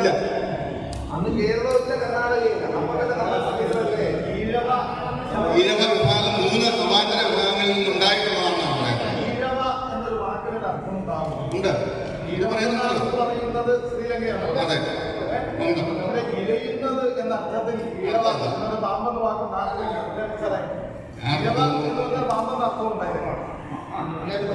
അങ്ങനെ ഉണ്ടാവാം. ഈഴത്ത് നാട്ടിൽ നിന്ന് വന്നവരോട് കൂടുതൽ സഹകരിച്ച് നിന്ന ഒരു വിഭാഗം എന്ന നിലയിലാണ് ഇവരെ ആ വാക്കുകൊണ്ട് അറിയപ്പെടുന്നത്. ഈഴത്ത് നാട്ടിൽ നിന്ന് വന്നവർ, അതിനാണ് കൂടുതൽ ചരിത്രകാരന്മാർ കൂടുതലായിട്ട് സപ്പോർട്ട് ചെയ്യുന്നത്. അത് ഞാൻ പറയാം. അതായത് ഈ ഇവരെ തന്നെ 3 വിഭാഗം ഉണ്ടായെന്ന് ഞാൻ പറഞ്ഞല്ലോ. അതിലെ ബില്ലവ, അതോടൊപ്പം തന്നെ ഇവിടെ വടക്കൻ കേരളത്തിൽ മലബാർ മേഖലയിലെ തീയെന്ന് പറയുന്ന ഒരു ബില്ലോർ എന്ന് പറയുന്ന വിഭാഗമുണ്ട്. ആ ബില്ലവർ എന്ന് പറയുന്നത് രാജാവിന്റെ പ്രധാനമന്ത്രിയായിരുന്ന ചോള രാജാക്കന്മാരുടെ പ്രധാനമന്ത്രി വരെ ആയവരുണ്ട്. അപ്പൊ അവര് അങ്ങേയറ്റത്തേക്ക് മാറി പിന്നീട് അവര് വിഭാഗമായെന്നാണ് ഒരു ചരിത്രകാരൻ പറയുന്നത്. ഞാൻ പറയുന്നത് ഒന്നും സാറേ എന്റെ ഞാൻ വായിച്ചറിഞ്ഞ കാര്യം മാത്രമാണ്. ഞാനൊന്നും സമർത്ഥിക്കാൻ ഉദ്ദേശിക്കുന്നില്ല. നമ്മൾ വരുന്ന ഒരു ചർച്ചയ്ക്ക് തയ്യാറാകുക എന്നുള്ളതേ ഉള്ളൂ.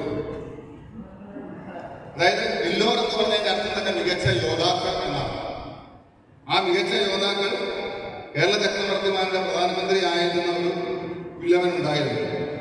പിന്നെ അതോടൊപ്പം ഞാൻ മുമ്പേ പറഞ്ഞു, സേവകൻ എന്ന വാക്കിന്റെ തത്വമാണ് ചേതവൻ. അമ്പലപ്പുഴ രാജാവിന്റെ യോദ്ധാക്കളിൽ ഭൂരിഭാഗവും ഈ ചേതവന്മാരെ, അവരെ ഈ പറഞ്ഞ പോലെ ചോകന്മാർ എന്ന് തന്നെ പിന്നീട് അറിയപ്പെട്ടതിൽ തെളിവുകൾ വീണ്ടുമുണ്ട്.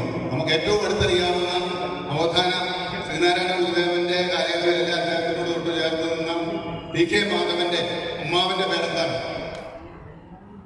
ടി കെ മാധവന്റെ അമ്മാവൻ ശ്രീമൂലം പ്രജാസഭയിൽ അംഗമായിരുന്നു.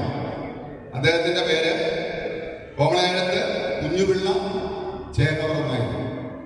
അദ്ദേഹത്തിന്റെ മരണശേഷമാണ്, ആ ഒഴിവിലാണ് ടി കെ മാധവൻ പ്രജാസഭയിൽ അംഗമാകുന്നത്. ഈ നമ്മുടെ ഈ അടുത്തിടയ്ക്ക് ഒരു സിനിമ ഇറങ്ങിയല്ലോ, ഗോകുലഗോപാലിന്റെ അറാട്ടുപുഴ വേലായുധ പണിക്കരുടെ ചരിത്രവും. ആ സിനിമ ഞാൻ കണ്ടില്ല, ഒരു വർഷമാണ് നിങ്ങൾ കാണുന്നത്. എനിക്ക് ഇവിടെ വായിച്ചപ്പോഴാണ് അതുകൂടി കാണുന്നത്. അദ്ദേഹത്തിന്റെ ശരിക്കുള്ള പേരെന്താണ്? ആറാട്ടുപുഴ വേലായുധ പണിക്കരുടെ ശരിക്കുള്ള പേരെന്താണ്? അത് ഇത് സിനിമ കണ്ടറിഞ്ഞതല്ല. ആറാട്ടുപുഴ വേലായുധ പണിക്കരുടെ ശരിക്കുള്ള പേര് കല്ലിശ്ശേരി വേലായുധൻ ശേഖരം എന്നാണ്. കല്ലിശ്ശേരി വേലായുധൻ ശേഖരം. അപ്പം നമ്മുടെ ആളുകളൊക്കെ ശേഖവർ എന്ന വിഭാഗത്തിലോ അല്ലെ സേവകൻ എന്ന വിഭാഗത്തിലോ ഉള്ളതെന്നുള്ളതാണ് മധ്യ തിരുവിതാംകൂറിനെ സംബന്ധിച്ച് നമുക്ക് കാണുവാൻ കഴിയുന്നത്. ഞാൻ നിർത്തുകയാണ്. അതുപോലെ തന്നെ അദ്ദേഹം കഥകളി യോഗം, അന്ന് താഴ്ന്ന സമുദായത്തിലുള്ള ആളുകൾക്ക് കഥകളിക്കുള്ള അവസരം ഉണ്ടായിരുന്നില്ല. കഥകളി നടത്താനോ കഥകളി പഠിക്കാനോ ഉള്ള അവസരം ഉണ്ടായിരുന്നില്ല. അദ്ദേഹം സ്വന്തമായി കളിയോഗം തുടങ്ങി അത് നടത്തിയ ആളാണ്. പിന്നെ ഈഴവരുടേതായ ഒരു കലാരൂപത്തെ പറ്റി പറയുന്നത് അർജുന നൃത്തമാണ്. വീപ്പിലി തൂക്ക് അഥവാ അർജുന നൃത്തം നമ്മളുമായി വളരെ എളുപ്പമുള്ള, നമ്മുടെ കോട്ടയം ജില്ല തന്നെ പരിശോധിച്ചാൽ ആ കലാവിഭാഗം കൈകാര്യം ചെയ്തിട്ടുള്ളതും ഈഴവരാണ് എന്ന് കാണാൻ കഴിയും. അപ്പൊ നമ്മളുടെ ആളുകൾ പ്രധാനമായും വില്ലവർ എന്ന വിഭാഗത്തിൽ, അല്ലെ വില്ലോർ, അത് മികച്ച യോദ്ധാക്കൾ, പിന്നെ ഊഴവർ, പിന്നെ ചാൻഡോ, ചാന്നാറിന്റെ മുമ്പുള്ള ഭാഗം ചാന്നാർ വിഭാഗം ഈഴവർ തന്നെയാണ്. കായംകുളം ഭാഗത്ത് ഇപ്പോഴും ധാരാളം ആളുകൾ ആ വിഭാഗത്തിൽപ്പെട്ട നമ്മുടെ ആളുകളെ അറിയപ്പെടുന്നുണ്ട്. തിരുവനന്തപുരം ജില്ലയുടെ തെക്ക് ഭാഗത്ത് ഇപ്പോഴും ചാന്നാർമാരെ ആ വിഭാഗത്തിൽ അറിയപ്പെടുന്ന തിരുനെൽവേലിയിലുണ്ട്. അങ്ങനെ തമിഴ്നാട്ടിലെ കന്യാകുമാരി, തിരുനെൽവേലി ജില്ലകളിൽ ചാന്നാർമാർ ധാരാളമാണ്. അപ്പൊ അതൊക്കെ നോക്കുമ്പോൾ ഇതെല്ലാം നമ്മുടെ ഭാഗമായി കിടന്ന അല്ല നമ്മളായിരുന്ന ആളുകളാണ് എന്ന് കൃത്യമായിട്ട് മനസ്സിലാക്കുക. എന്തായാലും ശ്രീലങ്കയുമായുള്ള ബന്ധത്തെ സംബന്ധിച്ച് ചരിത്രകാരന്മാർ വളരെ കൃത്യമായി തന്നെ പറയുന്നുണ്ട്. അതുകൊണ്ട് നമ്മളിൽ ചിലരെ ആളുകൾ പറയുന്നത് നമ്മൾ ഇവിടുത്തെ ബ്രാഹ്മിൻസ് അല്ല, സിലോൺ ബ്രാഹ്മിൻസ് ആണെന്ന് നമ്മുടെ ചിലരൊക്കെ വളരെ ഭംഗ്യന്തരാണ് പറയാറുണ്ട്. അതായത് ഈ മൂന്ന് വിഭാഗത്തിൽ നിന്നാണ്, ഈ മൂന്ന് വിഭാഗങ്ങളുടെ കൂട്ടായ്മയാണ് കേരളത്തിലെ ഈഴവർ എന്നുള്ളതാണ് ചരിത്രകാരന്മാരുടെ ഭാഷ്യം. അതാണ് എനിക്ക് വായിച്ചതിന്റെ വിവരം സമക്ഷം അറിയിക്കുന്നത്. എന്തായാലും സാറിന്റെ അവതരണവും ഗംഭീരമായി. സാറ് വിവിധങ്ങളായ കാര്യങ്ങൾ നമ്മുടെ ചരിത്രത്തിന്റെ ഏടുകൾ പറഞ്ഞു തുടങ്ങിയാണ് നമ്മുടെ നടേശ് സാർ തുടക്കം കുറിച്ചത്. ഇതിന്റെയൊക്കെ പല ചോദ്യങ്ങൾക്കും മറുപടി സാറ് പറഞ്ഞതിനകത്തുണ്ടെന്ന് ഞാൻ പറഞ്ഞതുകൊണ്ടാണ്. ഇപ്പൊ ഇവിടെ ഈഴവർ ഹിന്ദുക്കളല്ലേ എന്നൊരു ചോദ്യം വന്നു. ഈഴവരുടെ ആചാരമര്യാദകൾ എന്തായിരുന്നു, ഈഴവർ ആരും എന്ന ആദ്യത്തെ ചോദ്യം, എന്നിട്ട് ഈഴവരുടെ ആചാരങ്ങൾ. ഇപ്പൊ ഇവിടെ പറഞ്ഞു വന്ന കൂട്ടത്തിൽ സാർ അവസാനം വന്നൊരു കാര്യം പറഞ്ഞു. അതായത് നമ്മുടെ ആറാട്ടുപുഴ വേലായുധ പണിക്കരുടെ കാര്യം പറഞ്ഞപ്പോൾ അവിടെയും ചാതുർവർണ്ണയത്തിന്റെ അടിമപ്പെട്ട ശേഷമുള്ള കഥകളാണ്. പക്ഷേ അതിന് മുൻപുള്ള കഥകളാണ് നടേശ് സാർ പറഞ്ഞതിൽ പലതും. അവിടെയാണ് ഇപ്പോ ഏറ്റവും കൂടുതൽ നമ്മളുടെ ചരിത്രത്തെ കുറിച്ച് ചരിത്രകാരന്മാരുള്ളത് നമ്മുടെ നാട്ടിലല്ല, വെസ്റ്റേൺ കൺട്രിയിലാണ് നമ്മൾ മനസ്സിലാക്കുന്നത്. അവർ നമ്മളെ കുറിച്ച് പഠിക്കുമ്പോൾ ഇവിടുത്തെ വൈദ്യശാസ്ത്രത്തിന്റെ, നമ്മൾ ഇന്ന് പറയുന്ന വേദാന്തങ്ങളിലെ വൈദ്യശാസ്ത്രത്തിന്റെ അതിന്റെ തർജ്ജമകളും വ്യാഖ്യാനങ്ങളും എഴുതപ്പെട്ടുകൊണ്ട് ഇന്നത്തെ സമൂഹത്തിന്റെ വൈദ്യശാസ്ത്രത്തിന്റെ ഉപജ്ഞാതാക്കൾ എന്നറിയപ്പെടുന്ന പോലെ നിലകൊള്ളുന്നത് ഇവിടുത്തെ ഈഴവനായിരുന്നു. കളരി പരിശീലനങ്ങൾ നിലവിൽ പറയുന്നുണ്ടല്ലോ. നിരവധിയായ ഇപ്പം കായംകുളം രാജ്യം പറയുന്നു, കൊച്ചി രാജാവ് പറയുന്നു, അമ്പലപ്പുഴ രാജാവ് പറയുന്നു. അങ്ങനെ നിരവധിയായ നാട്ടുരാജ്യങ്ങളിലെ കളരി പരമ്പരയുടെ, ഇപ്പം അയ്യപ്പന്റെ ചരിത്രം പറയുമ്പോൾ പോലും മുഹമ്മയിലേക്ക് നമ്മൾ പോകേണ്ടിയിരിക്കുന്നു. ചിന്തിക്കണം, ക്ഷീരപ്പഞ്ചറിയിലേക്ക് പോകണം. കളരിയുടെ തലതൊട്ടപ്പന്മാരെന്ന് പറയുന്ന ഈഴവരായിരുന്നു. അർജുനതന്ത്രം ഈഴവരുടെ ഒരു സംസ്കാരത്തിന്റെ പ്രതീകമായിരുന്നു. അങ്ങനെയെങ്കിൽ ഈ ദ്രാവിഡ വംശജരായി കടന്നു വന്ന സംസ്കാര തനിമയുള്ളവരല്ലേ ഈഴവർ? അതാണ് എന്റെ ചോദ്യം. യുവാക്കൾക്കും മറുപടി പറയാം, ചരിത്രം പഠിക്കുന്ന യുവാക്കൾ ഇവിടെ ഉള്ളവർക്കും മറുപടി പറയാം. എൻ്റെ പേര് ഭരത്. ഞാൻ പൂർത്തീകരിച്ചു. സെപ്റ്റംബറിൽ ഹൈക്കോടതിയിൽ നിന്ന് അഡ്വക്കേറ്റ് ഡയറക്ടർ ചെയ്തു. ഇങ്ങനൊരു സഭ സംഘടിപ്പിച്ചതിൽ ആദ്യം തന്നെ ഈ സംഘാടകർക്ക് അഭിനന്ദനം. ഇവര് നമുക്കറിയാം, ഇവിടെ തന്നെ പല അഭിപ്രായങ്ങളാണ്. അപ്പം എൻ്റെ ഒരു ഒപ്പീനിയനാണ് ഞാൻ നോക്കുന്നത്. പല അഭിപ്രായങ്ങളാണ്. നമുക്ക് അങ്ങനെ ഒരു ചരിത്രം ഉണ്ടായിരുന്നു, ഇങ്ങനൊരു ചരിത്രം ഉണ്ടായിരുന്നു, അങ്ങനെയാണ് നമ്മൾ കേൾക്കുന്നത്. അപ്പോൾ ഇതിനൊന്നും നമുക്ക് വ്യക്തമായി ഒരാൾക്ക് നമ്മുടെ ചരിത്രം വ്യക്തമായിട്ട് ഇതാണ് എന്ന് ഉറപ്പിച്ച് പറയാൻ സാധിച്ചിട്ടില്ല.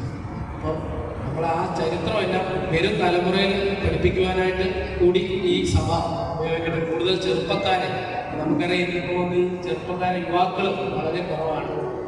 അപ്പോൾ അവരെ കൂടുതൽ ആകർഷിക്കുന്ന രീതിയിലേക്ക് ഈ സഭ കൊണ്ടെത്തിക്കുവാനൂടെ വരുന്ന ആളുകൾ സാധിക്കട്ടെ എന്ന് പറയുന്നു. നിലവിൽ ഇപ്പം സിലോൺ നമുക്കറിയാം, നമ്മുടെ ചരിത്രവുമായിട്ട് ബന്ധപ്പെട്ട് കൂടുതലും കേൾക്കുന്നത് സിലോൺ ശ്രീലങ്കയുമായി ബന്ധപ്പെട്ട ചരിത്രമാണ് നമ്മൾ കേൾക്കുന്നത്.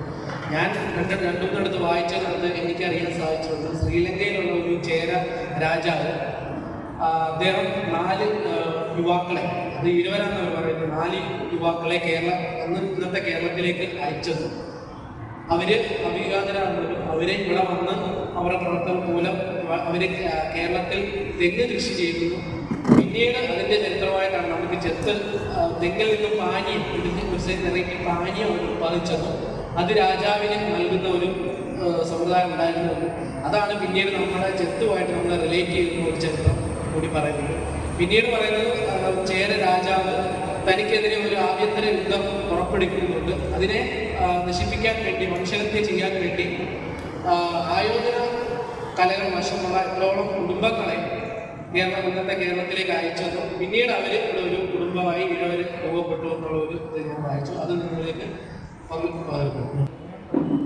നമസ്കാരം, എൻ്റെ പേര് മനോഹരൻ, റിട്ടയർഡ് ഗവൺമെൻറ് സർവൻ്റാണ്. എനിക്ക് തർക്കിക്കാനൊന്നുമില്ല, കാരണം ഒത്തിരി കാര്യങ്ങൾ അറിയത്തില്ല. ഇപ്പം കേട്ട കാര്യങ്ങളിൽ നിന്നും ഉണ്ടായ ചില സംശയങ്ങൾ മാത്രം ഞാൻ നിങ്ങളുടെ മുമ്പാകെ വെക്കുകയാണ്. ശേഷം സംസാരിക്കുന്നവർക്ക് ഒരുപക്ഷെ അതിന് മറുപടി പറയാൻ കാണുമായിരുന്നു. സാറ് പറഞ്ഞു തരണനല്ലൂർ അതുപോലെ തന്നെ താഴമൺ 2 നമ്പൂതിരി കുടുംബങ്ങളുടെ കാര്യം പറഞ്ഞു. അവർ കുറേ നിയമങ്ങളും ചട്ടങ്ങളും കൊണ്ടുവന്ന് ചാതുർവർണ്ണ്യം ഉണ്ടാക്കിയെന്ന്. അപ്പം ഈ കേരളത്തിലല്ലല്ലോ ചാതുർവർണ്ണ്യം, കേരളത്തിൽ മാത്രം കൺഫൈൻഡ് ആയിട്ടുള്ള സ്ഥലമല്ലല്ലോ ചാതുർവർണ്ണ്യം, അത് ഉത്തരേന്ത്യയിലും ഉണ്ടായിരുന്നു. അപ്പം ഈ താഴമൺ അല്ലെങ്കിൽ തരണനല്ലൂർ കുടുംബക്കാരെ കൊണ്ടുവന്ന ചട്ടങ്ങളെ തുടർന്ന് ഉരുത്തിരിഞ്ഞു വന്ന ഒന്നല്ല. അത് മാത്രമല്ല ചാതുർവർണ്ണ്യം എന്ന് മനസ്സിലാക്കുന്നു. ആ കാര്യം കൂടുതൽ വിശദീകരണം വേണമെന്ന് തോന്നുന്നു. പിന്നെ ഈഴത്തു നാട്ടിൽ നിന്നും വന്നവരാണ് ഈഴവർ, അല്ലെങ്കിൽ സിലോണിൽ നിന്നും വന്ന, ഇന്നത്തെ സിലോണിൽ വന്നവരാണ് പറയുന്നത്. അപ്പോൾ അവർ 3 കൂട്ടർ വന്നെന്നാണ് സാർ പറയുന്നത്. ഉഴവർ, അവർ കൃഷി അല്ലെങ്കിൽ കൈത്തൊഴിലൊക്കെ അതിൽ വ്യാപരിച്ചിരുന്ന ആളുകളാണ്. മധ്യഹാലകർ അല്ലെങ്കിൽ മധ്യഹാലകർ അല്ലേ, അവര് ലിക്കേഴ്സ്, ഈ മദ്യം ഉണ്ടാക്കുന്നവരൊക്കെ ആയിരുന്നു. ഏതാണ്ട് കേരളത്തിലെ മധ്യഭാഗമൊക്കെ ആയിരുന്നു താമസിച്ചത്. ബില്ലവറിന്റെ കാര്യത്തിൽ ബില്ലവർ പ്രധാനമായിട്ടും ഞാൻ മനസ്സിലാക്കുന്നത് കർണാടകയാണ്. പക്ഷേ വില്ലവർ അല്ലേ, വില്ലോ അപ്പൊ നമ്മുടെ ഇപ്പോഴത്തെ ജാതി സർട്ടിഫിക്കറ്റ് കൊടുക്കുമ്പോഴത്തേക്ക് ബില്ലവർ എന്നുള്ള ജാതിയോട് പറയുന്നുണ്ട്, ഈഴവതീയ ബില്ലവർ. അപ്പൊ അവർ പ്രധാനമായിട്ടും ഈ കർണാടകയുടെ പ്രാന്തപ്രദേശങ്ങളിൽ കേരളത്തോട് ചെയ്യുന്ന സ്ഥലത്താണ്. അപ്പൊ പ്രധാനമായ ഒരു സമുദായമാണ് തീയ. ആ തീയരെങ്ങനെ ഉണ്ടായി എന്ന് അവരിൽ പലരും ഞങ്ങൾ ഈഴവരുടെ ഭാഗമല്ലെന്ന് ഇപ്പം ഒത്തിരി തർക്കിക്കുന്നവരുണ്ട്. ഞങ്ങൾ ഈഴവരുമായിട്ട് ബന്ധമില്ല എന്നൊക്കെ പറയുന്ന ആളുകൾ തീയന്മാരുണ്ട്. ഞാൻ കണ്ണൂർ ജില്ലയിലൊക്കെ ജോലി ചെയ്തപ്പോഴൊക്കെ അവർ എനിക്ക് തോന്നിയിട്ടുണ്ട്. അവരൊക്കെ പറഞ്ഞിട്ടുണ്ട് ഞങ്ങൾ ഈഴവരുടെ ഞങ്ങളെ കൂട്ടിക്കെട്ടണ്ട, ഞങ്ങൾ വേറെയാണെന്നൊക്കെ പറഞ്ഞു. ഏതായാലും കൊള്ളാം, കേരളത്തിലെ ഭരണ സംവിധാനത്തിൽ സംരംഭം മറ്റും കൊടുത്തപ്പോൾ ഈഴവ തീയൊക്കെ ഒന്നായിട്ട് കണക്കാക്കുന്നത്. അപ്പൊ ഈ തീയരെങ്ങനെ ഉണ്ടായി, അതുപോലെ ഈഴവരുടെ തലമുടി വെട്ടുന്നവർ ഈഴവാത്തി എന്നും തീയരുടെ തലമുടി വെട്ടുന്നവർ കാവുതീയ എന്നൊക്കെ പറയുന്നുണ്ട്. അവരെ പറ്റി നമുക്ക് അറിയേണ്ടതുണ്ട്. അപ്പൊ ബില്ലവരാണോ തീയ ഞാൻ മനസ്സിലാക്കുന്ന അല്ല, വില്ലോ അല്ലേ, അത് വേറെയാണെന്ന് മനസ്സിലാക്കുക. അതിനെപ്പറ്റി അറിയേണ്ടതുണ്ട്. പിന്നെ നമ്മൾ ഈ ഇതിനകത്ത് പറയുന്നത് 4 പ്രധാന വിഭാഗങ്ങളാണല്ലോ പറയുന്നത്: ക്ഷത്രിയ, ബ്രാഹ്മണ, വൈശ്യ, ശൂദ്ര. ഇതിലേത് ക്ലാസിഫിക്കേഷനിലാണ് ഈഴവരെ കൊണ്ട് ചെന്ന് പെടുത്താൻ കഴിയുന്നത്? അത് നമുക്ക് എന്തൊരു ചോദ്യമാണ്. ഇത് 4ലും വരുന്നു അല്ലേ? സോ ഈ 4ലും അപ്പുറത്തുള്ളതെന്ന് എന്ന് പറയുന്നു. പിന്നെ ഈഴവരുടെ കുലത്തൊഴിലിനെ പറ്റി പറയുന്നു. പ്രധാനമായും എല്ലാവരും പറയുന്നത്, നമ്മൾ വിശ്വസിക്കുന്നത് ചെത്തം എന്നുള്ളത് തന്നെയാണ്. പക്ഷേ അതിന് എക്സെപ്ഷണലായിട്ട് കുറച്ച് ആളുകളൊക്കെ വൈദ്യവൃത്തി ചെയ്ത ആളുകളുണ്ട്. അതൊക്കെ ജനറലൈസ് ചെയ്യാൻ പറ്റും. പ്രധാനമായും സാധാരണ ഈഴവരുടെ ചോവന്മാരുടെ ജോലി എന്ന് പറയുന്നത് ചെത്ത് തന്നെയല്ലേ. ഏതാനും കുടുംബങ്ങൾ അവിടെ ഇവിടെയൊക്കെ ഈ വൈദ്യൻ കുടുംബങ്ങളുണ്ടായിരുന്നു, ശരിയാണ്. പക്ഷെ അതായിരുന്നു അത് നമുക്ക് അങ്ങനെ ക്ലെയിം ചെയ്യാൻ പറ്റുമോ? അത് വിശദീകരണം ആവശ്യമുണ്ട്. എത്ര ശതമാനം ആളുകൾ വൈദ്യന്മാരായിരുന്നു? 1000-ൽ 1-2 പേരൊക്കെ ഉണ്ടായിരുന്നു. അതിൻ്റെ ഉണ്ടായിരുന്നു. രാജഭോഗം എന്നുള്ളതിനെ പറ്റി സാർ ഒന്ന് പറഞ്ഞിരുന്നു. എനിക്ക് അതിനകത്ത് വ്യക്തമായില്ല. എന്താണ് ഞങ്ങളുടെ വില്ലേജ് ഓഫീസിൽ കണക്കെടുക്കുന്ന ഈ രാജഭോഗം ഒരു ബോർഡൊക്കെ ഉണ്ട്. ഞങ്ങളൊക്കെ ബ്ലാങ്കറ്റ് പോവാണ്. അത് ഒരു ടാക്സ് ആണെന്ന് മനസ്സിലാകുന്നുണ്ട്. അത് എന്താണ്? പിന്നെ ബുദ്ധമതത്തിൽ ഈഴവരുമായിട്ടുള്ള ബന്ധത്തെപ്പറ്റി, ബുദ്ധമതത്തിൽ അഭേദ്യമായ ബന്ധം ഈ ഈഴവർ അല്ലെങ്കിൽ ചോവന്മാർക്ക് ഉണ്ട് എന്ന് പറയുന്നു. അതിനെപ്പറ്റി വിഷയാവതാരകൻ പറഞ്ഞില്ല എന്നത് ഞാൻ ശ്രദ്ധയിൽപ്പെടുത്തുകയാണ്. ചർച്ചയും ചോദ്യങ്ങളും മറുപടികളും ഒക്കെ ആകുമ്പോഴത്തേക്ക് നമ്മുടെ ചർച്ച കൊടുക്കട്ടെ, സമ്പുഷ്ടമാകട്ടെ, കൂടുതൽ വെളിപാട് നമുക്കുണ്ടാകട്ടെ. ഇത്തരം ഒരു സഭ വിളിച്ച് ഞാൻ സുരേഷ് പരമേശ്വരൻ സാറിന് അതിന് കൂടുതൽ ആളുകളുടെ പ്രത്യേകം നന്ദി പറഞ്ഞുകൊണ്ട് ഞാൻ എൻ്റെ വാക്കുകൾ കൊടുത്തു. ചർച്ചയിലേക്ക് വരട്ടെ. സാർ ഇപ്പോൾ പറഞ്ഞ രണ്ട് കാര്യങ്ങൾ ബുദ്ധമതക്കാർ, അതായത് സാറിനെ സൂചിപ്പിച്ചായിരുന്നു ജീവകൻ എന്നൊരു വാക്കുണ്ട്. ജീവകൻ എന്ന് പറഞ്ഞാൽ ധർമ്മം ഏറ്റുവാങ്ങുന്നവൻ എന്നാണ്. ആ ജീവകൻ ലോപിച്ചാണ് നമ്മുടെ ഈ പറഞ്ഞ പോലെ ചോവൻ ആയത് എന്ന CV കുഞ്ഞിരാമന്റെ ഒരു ഗ്രന്ഥത്തെ പ്രത്യേകമായി പ്രതിപാദിക്കുന്നുണ്ട് അതിനെ കുറിച്ച്. അതോടൊപ്പം തന്നെ വൈദ്യന്മാരെ കുറിച്ച് പറയുന്നു. നമ്മളുടെ വൈദ്യശാസ്ത്രത്തിൽ, അതായത് കുപ്പട്ട് കണ്ണൻ എന്ന് പറയുന്ന ആളാണ് യോഗാമൃതത്തിന്റെ വ്യാഖ്യാനം എഴുതിയത്. അത് ഈഴവ കുലത്തിൽ പിറന്ന ആളായിരുന്നു കുപ്പട്ട് വൈദ്യൻ. അതുപോലെ തന്നെ തയ്യൽ കൃഷ്ണൻ വൈദ്യൻ, ആലപ്പുഴയുള്ള തയ്യൽ കൃഷ്ണൻ വൈദ്യൻ തുടങ്ങിയവർ ഈ പറയുന്ന വൈദ്യശാസ്ത്രത്തെ ഇന്ന് അതിന്റെ പരമോന്നതയിൽ എത്തിച്ചത് പ്രമുഖരായിരുന്നു എന്നാണ്. എന്ന് പറഞ്ഞാൽ താഴെത്തട്ടിലല്ല, വൈദ്യശാസ്ത്രത്തിന്റെ പരമോന്നത പദവിയിൽ നിന്നവർ തന്നെ ഈഴവരായിരുന്നു എന്ന് ഇവിടെ തെളിയിക്കപ്പെടുകയാണ്. ഞാൻ ഇതിനെക്കുറിച്ചൊക്കെ പറയുന്നതിന് പ്രധാനപ്പെട്ട കാര്യം, ഈ പറയുന്ന ബുദ്ധ പാരമ്പര്യം ഉണ്ടായിരുന്ന കാലഘട്ടത്തിൽ ഈഴവരുടെ സ്വാധീനം ചെറുതായിരുന്നില്ല. ഈഴവരാരും താഴേക്കിടയിലായിരുന്നില്ല. ഈഴവർ എല്ലാ തരത്തിലും മുൻപന്തിയിലായിരുന്നു. വില്ലവരല്ല, ശരിക്കും വില്ലോർ എന്ന് തന്നെയാണ്. എന്ന് പറഞ്ഞാൽ ആയോധന കലകളിൽ നൈപുണ്യം നേടിയവർ വില്ലോറായിരുന്നു. മധ്യകാരന്മാരുണ്ടായിരുന്നു. ആ മധ്യകാരന്മാർ ശരിക്കും ചാൻഡോർ എന്ന് പറയുന്ന വിഭാഗത്തിൽ നിന്നാണ് മധ്യകാരന്മാർ, ചാൻഡോർ എന്നാണ് അവരെ പറയുന്നത്. അങ്ങനെ ഈഴവകുലം ഈ ഈഴനാട്ടിൽ നിന്ന് വന്നതെന്ന് പറയപ്പെടുന്നവർ ബുദ്ധമത പാരമ്പര്യം, അവിടുത്തെ പാരമ്പര്യമായി സിലോൺ തുടങ്ങിയ സ്ഥലങ്ങൾ ബുദ്ധ പാരമ്പര്യം ശക്തമായി നിലനിന്നിരുന്ന കാലഘട്ടത്തിൽ, അപ്പോൾ നൂറ്റാണ്ടുകൾക്ക് പിന്നിൽ തന്നെ ഈ സമൂഹത്തിന്റെ ഉന്നത തലങ്ങളിൽ നിന്നിരുന്നവരായിരുന്നു ഇവിടുത്തെ ഈഴവർ.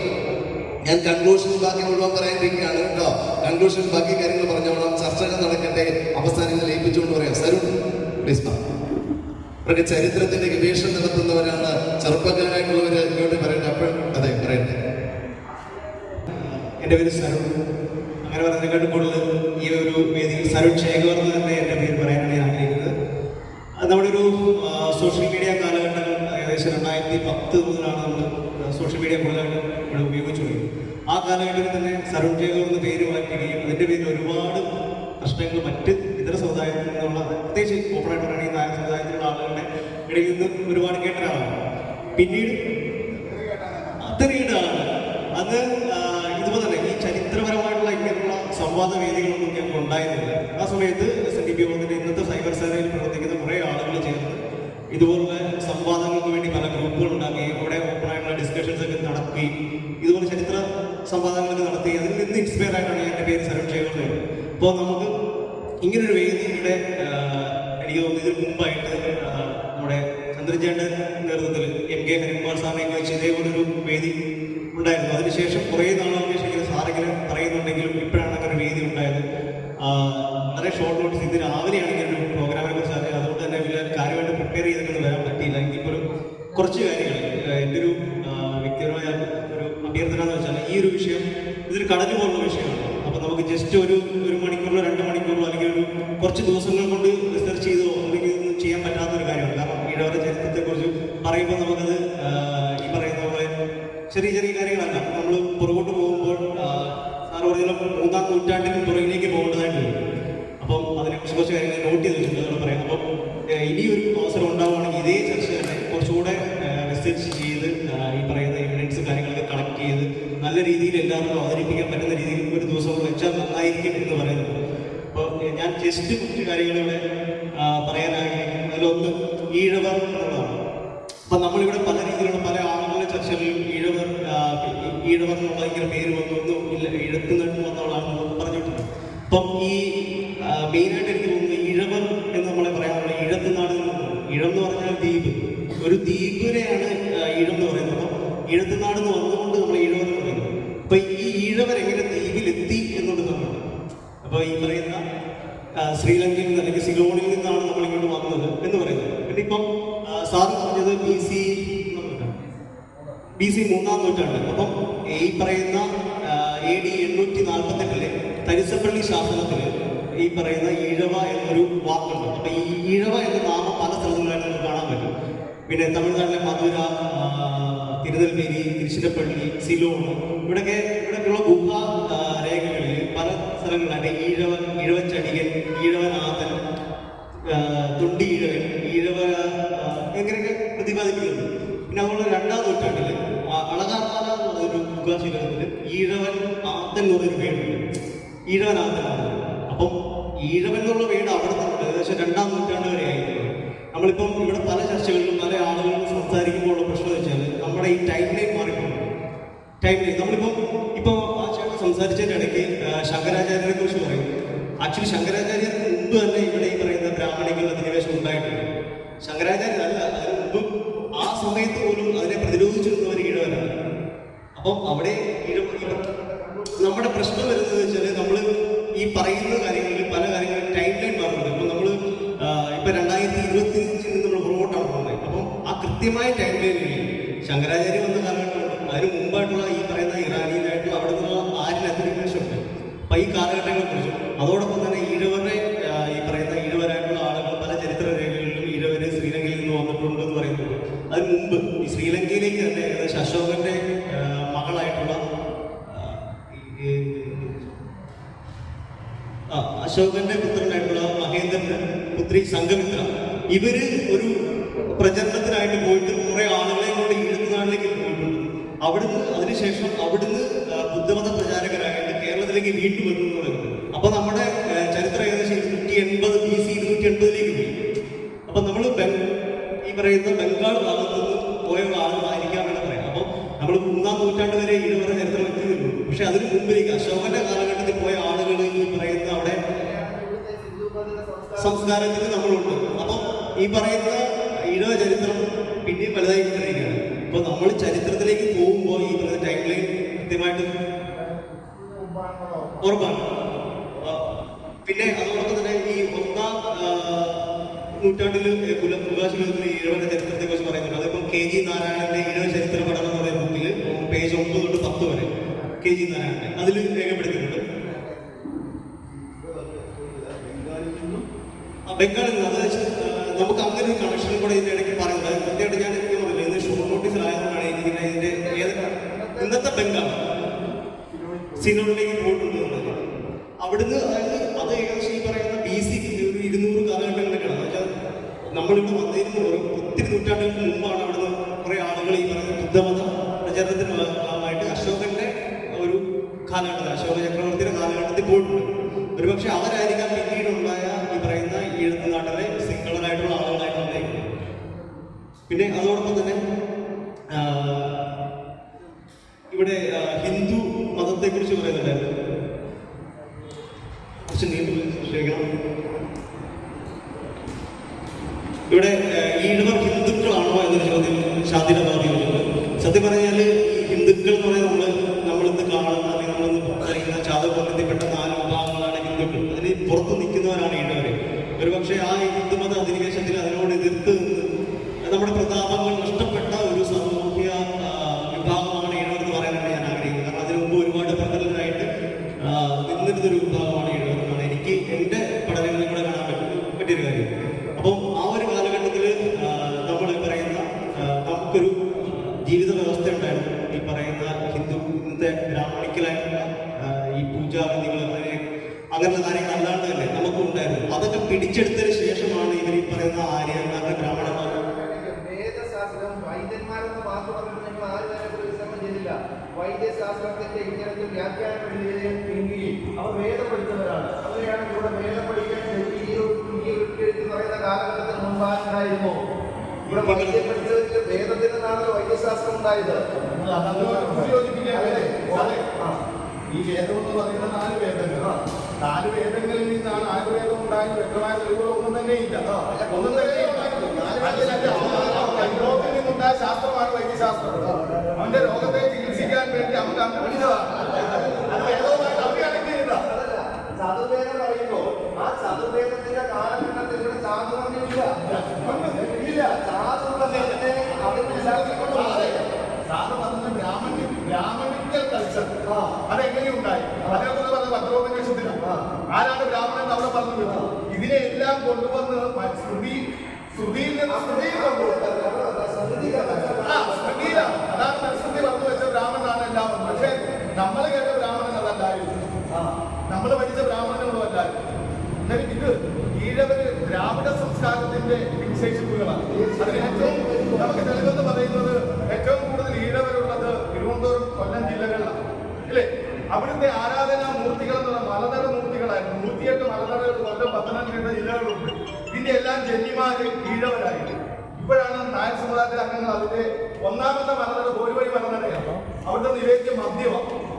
ആരാധനാമൂർത്തി അവിടുത്തെ അപ്പൂപ്പനായിരുന്ന ആരാധനാമൂർത്തി ഇന്നത് ദുര്യോധനായി മാറി. രണ്ടാമത്തെ മലനട ശൗനി മലനടയാണ്. ഇന്നത്തെ അവിടുത്തെ മൂർത്തി ശൗനിയായി. നാലാമത്തെ മലനട തുറിയൂർ മലനടയാണ്. അവിടുത്തെ മൂർത്തി ശിവനായി. ഈഴവര് കൃഷിക്കാരും വ്യാപാരികളും അതുപോലെ തന്നെ വൈദ്യന്മാരും ജ്യോതിഷന്മാരുമായിരുന്നു.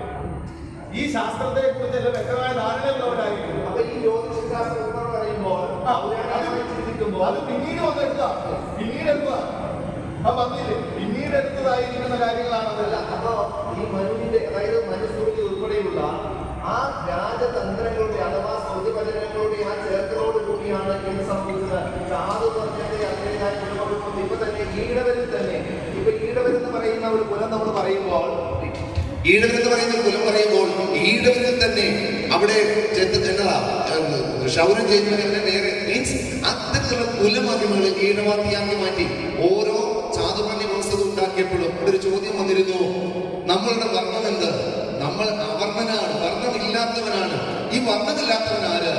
ആര്യന്മാരോടുകൂടി അഥവാ സ്മൃതിവചനങ്ങളിലൂടെ കടന്നു വന്ന ചാതുർണ്യത്തിന്റെ അകമ്പടി ഉണ്ടെങ്കിൽ ആ ചാതുർണ്യത്തെ കുറിച്ച് പരാമർശിക്കുന്ന വിഷ്ണുവിന്റെ അവിടുന്ന് വന്നു, ഇവിടുന്ന് വന്നു, കാലേന്ന് വന്നു എന്ന് പറയുമ്പോൾ കാലേന്ന് വന്നു എന്ന് പറയുമ്പോൾ ഈ പറഞ്ഞ നമ്മളുടെ അവതാരകന്റെ കാര്യത്തെ ഖണ്ഡിക്കേണ്ടി വരും. കാരണം പരശുരാമൻ വഴി പറഞ്ഞു കേരളം ഉണ്ടായി എന്ന ഒരു ആചാരങ്ങളോ ഞാൻ പറയുന്നത് അത്തരത്തിൽ പഠിച്ചു വെച്ചിരിക്കുന്നവരുണ്ട്. കേരളപ്പിറവിയെ കുറിച്ച് പറയുമ്പോൾ അങ്ങനെയാണെങ്കിൽ പുരാണം തെറ്റാണെന്ന് പറയേണ്ടി വരും.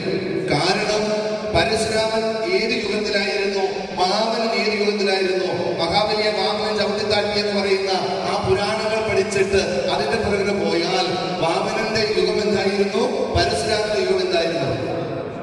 കേരളം എന്ന് പറയുന്ന ഒരു പ്രദേശത്തെ കുറിച്ച് ഭാഗവതത്തിൽ പറയുന്നു. കേരളം എന്ന പ്രദേശത്താണ്. അത് കഴിഞ്ഞിട്ട് വരുന്നതാണ്, പിന്നീട് വരുന്നതാണ് സുഖപരകം എന്ന സാഹിത്യം പറഞ്ഞു സുഖം നിന്നും ഉണ്ടാക്കിയതാണെന്ന് പറയുന്നത്. ആ ജപശക്തിയുടെ കഥ നമ്മൾ തള്ളിക്കളഞ്ഞേ പറ്റത്തുള്ളൂ. അത് പറ്റത്തില്ല. കാരണം കേരളം എന്ന് പറയുന്ന ഒരു ഭൂപ്രദേശത്തെ കുറിച്ച് വ്യക്തമായി ഭാഗവതം പറയുന്നുണ്ട്.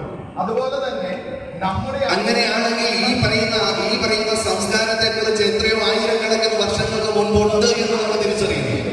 ചാതുപണ്യമെല്ലാം ഇതിനോട് കൂടി ചേർത്തതാണ്. ഈ വേദവ്യാസൻ വ്യാസൻ രാവണ നമ്പൂരി എന്നതേ ഉള്ളൂ.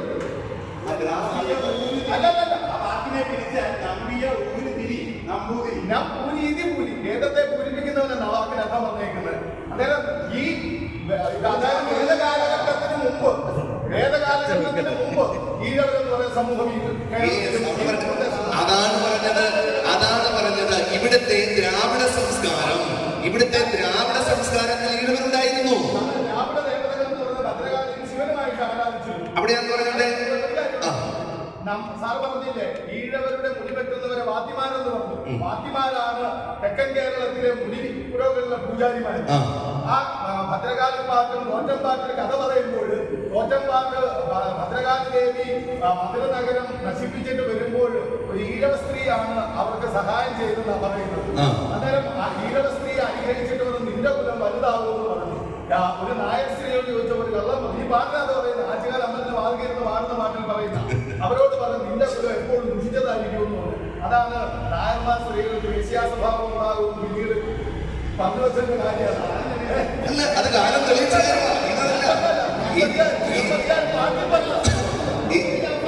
അല്ല അങ്ങനെ ഈ വിവിധ കാലഘട്ടത്തെ അതായത് ഈ ബ്രാഹ്മണിക്കൽ കൾച്ചറിനെ സ്ഥിരതാമസക്കാരും ഈ ഭൂമിയുടെ ഉടമകളുമായ അങ്ങനെ വരട്ടെ. അതായത് ഇപ്പൊ ഇവിടെ നമ്മൾ പറയുന്നുണ്ടല്ലോ, ഇവിടെ നേരത്തെ ഒരു വാക്ക് പറഞ്ഞു പുലിയൻ. നമ്മളിപ്പോൾ ദ്രാവിഡൻ എന്ന് പറയുമ്പോൾ പുലിയൻ എന്ന് പറഞ്ഞ് മാറ്റുക. നമുക്കൊരു ആക്ഷേപമാണ് പുലിയൻ എന്ന് കേൾക്കുന്നത്. പുലിയൻ എന്ന് പറഞ്ഞാൽ കൃഷി ചെയ്യുന്നവരെന്താണ്?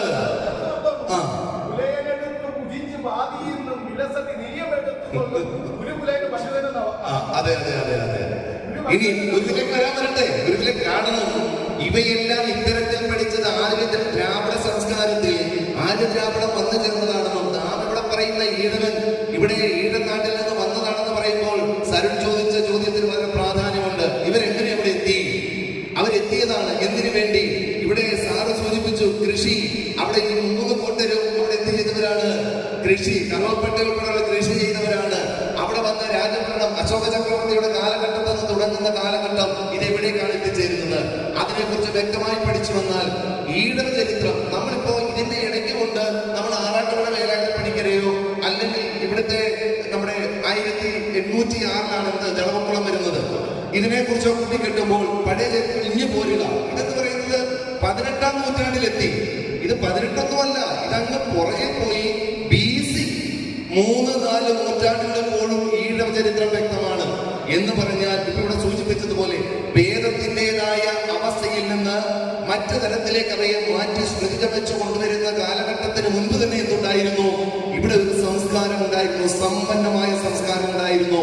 അത് മണ്ണിന്റെ മണമുള്ള സംസ്കാരമാണ്. പ്രിയമുള്ളവരെ, ഈ ഗുരുവിലേക്ക് കടന്നു വരുമ്പോൾ നാം തിരിച്ചറിയേണ്ടത് ഗുരു ആരെയാണ് പ്രതിഷ്ഠിച്ചത്, ഗുരു എന്ത് സമ്പ്രദായമാണ്. പഴയകാല ചരിത്രത്തിലേക്ക് കടന്നുപോയിക്കൊണ്ട് പുതിയ കാല ചരിത്രത്തിൽ ഗുരുവിന് ശേഷത്തിലേക്ക് കടന്നു വരുമ്പോൾ ഗുരു ഏത് സമ്പ്രദായത്തെയാണ് അടിസ്ഥാനമാക്കിയതെന്ന് ചിന്തിക്കേണ്ടിയിരിക്കുന്നു.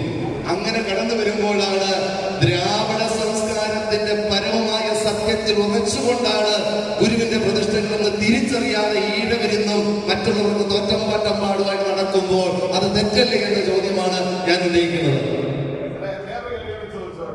ഗുരുവിന്റെ ആധ്യാത്മിക വീക്ഷണം മനുഷ്യ നന്മയ്ക്കുള്ളതായി, അത് വേദങ്ങളും പുരാണങ്ങളും ചരിത്രങ്ങളും ഇതിഹാസങ്ങളോടും സ്മൃതികളും ചേർക്കാൻ പറ്റില്ല. അതിനപ്പുറത്തൊരു അവസ്ഥയുണ്ടെങ്കിൽ അത് എന്താ പറഞ്ഞേ, മതം ഏതായാലും മനുഷ്യൻ നന്നായാലും അത് വേറില്ല. അതിനെ ഇതുമായിട്ട് ഒരിക്കലും നമുക്ക് ഹൈന്ദവ സംസ്കാരങ്ങളുമായിട്ട് ഉപയോഗിക്കാൻ പറ്റുന്നില്ല. ഇവിടെ മനുഷ്യനെ കൊല്ലുന്ന ദൈവങ്ങളാണ്, മനുഷ്യനെ കൊല്ലുന്ന ദൈവങ്ങളെ കുറിച്ചാണ്. അന്നേരം മനുഷ്യ നന്മയ്ക്ക് വേണ്ടി ഗുരു അതിനെ വേറൊരു ഇവിടെ ഗുരു ഭദ്രകാളി എടുത്ത് മാറ്റിയിട്ട് ശിവനെ വെച്ചു. ഗുരുവിന് ഭദ്രകാളി ഗുരുവിന്റെ തത്വമൊന്നുമല്ല. എന്താണ്? മനുഷ്യന്റെ നന്മയ്ക്ക് വേണ്ടിയാണ് വേഴപ്രയം ചെയ്ത് അത് തന്നെ. അന്നേരം ഗുരുവിന്റെ കാഴ്ചപ്പാട് വേറൊരു തലമാണ് ഇല്ലേ? അതെങ്ങനെയല്ലേ അപ്പൊ ഇത് തന്നെയാണ് ഞാൻ പറഞ്ഞത്.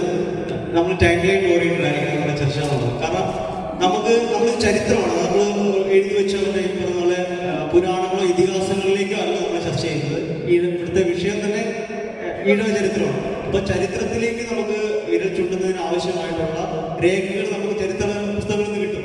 അപ്പൊ അതിലെ ബേസ് ചെയ്ത് തന്നെ നമ്മുടെ ചർച്ചകൾ പോകട്ടെ എന്നുള്ളതാണ് എൻ്റെ ഒരു അഭിപ്രായം. ഇപ്പൊ ഒരു കാര്യം ഞാനത് ആടിയാണ്, ഈ പറയുന്ന BC 3-ാം നൂറ്റാണ്ടില് ശ്രീലങ്കയിൽ നിന്ന് എത്തിയിട്ടുള്ള ബുദ്ധവിഷു രക്ഷിതീരൻ അദ്ദേഹത്തിന്റെ അനുചരന്മാരുമായിട്ട് കേരളത്തിൽ ഏകദേശം 6000-ഓളം ആളുകളെ ഈ പറയുന്ന ബുദ്ധവിഷുക്കളായിട്ട് മാറ്റി എന്നുള്ളത് അവരുടെ ഈ പറയുന്ന മഹാവംശം എന്ന് പറഞ്ഞിട്ടുള്ള ബുദ്ധമത ചരിത്രത്തിന്റെ അവരുടെ പുസ്തകത്തിൽ ലഭ്യമാണ്.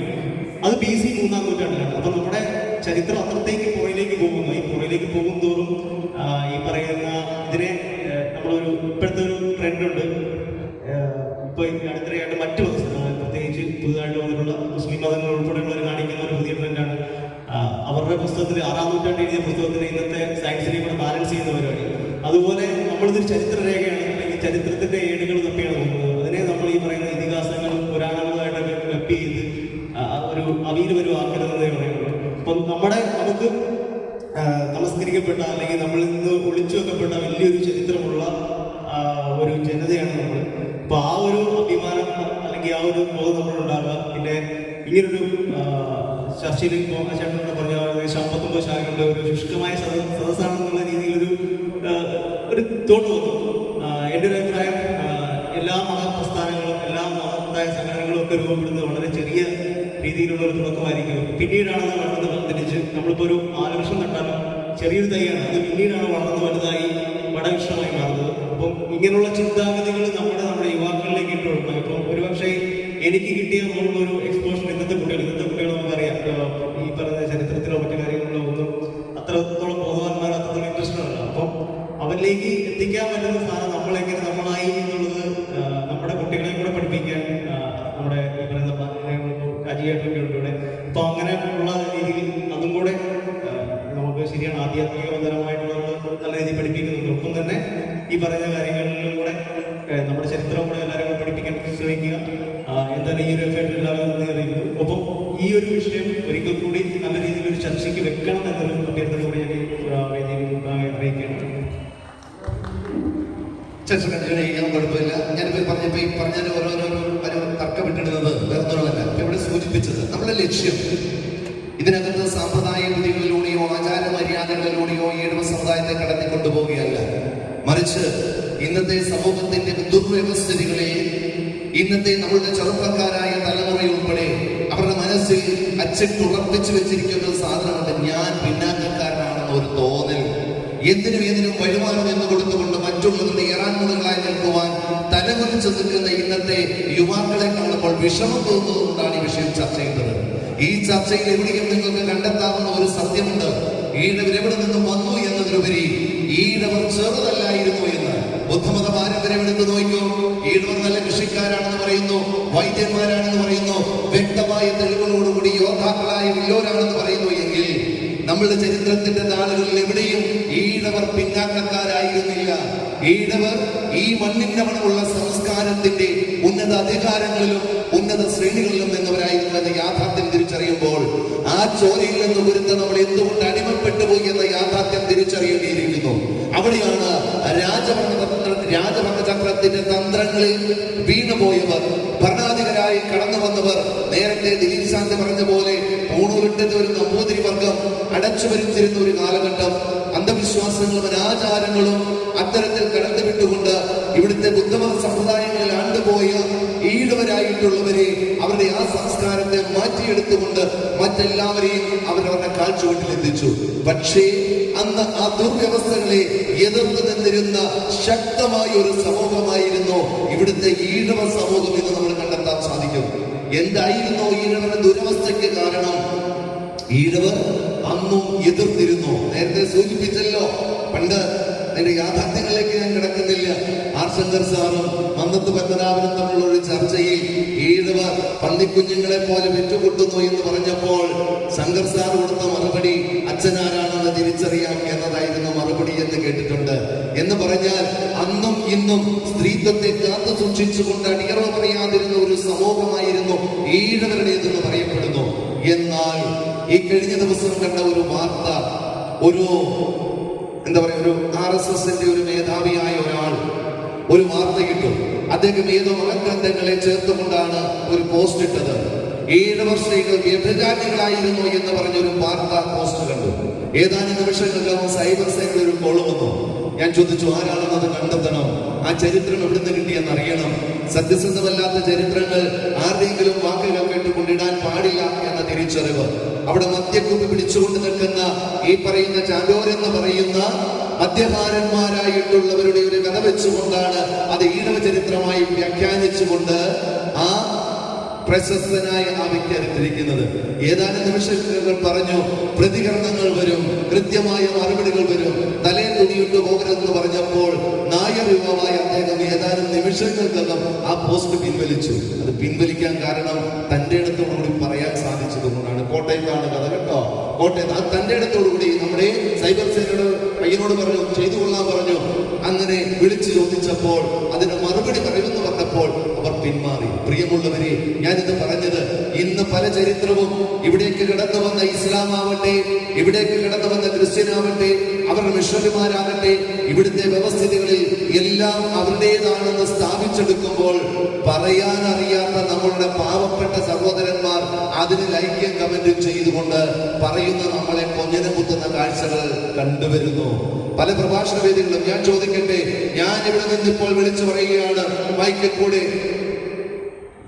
ഗുരുദേവനാണ് ദൈവം, വേറെ ആരെയും ദൈവമായി കരുതരുതെന്ന് പറഞ്ഞാൽ ഇവിടെ ഇരിക്കുന്നവർ പോലും എന്നോട് പ്രതികരിക്കും. അങ്ങനെ പറയരുത്, പല മതസാരവുമേകുമെന്നാണ് ഗുരു പറഞ്ഞതെന്ന് പറയും. ശരിയാണോ?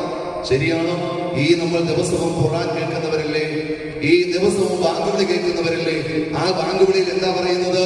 അല്ലാഹു അക്ബർ, ലാ ഇലാഹ ഇല്ലല്ലാഹ് എന്ന് പറയുന്ന ബാങ്കുവിളി കേൾക്കുമ്പോൾ അത് ശ്രമിച്ചുകൊണ്ട് നമസ്കാരത്തിന് എഴുന്നേറ്റ് നിൽക്കുന്നവരാണ് നമ്മൾ.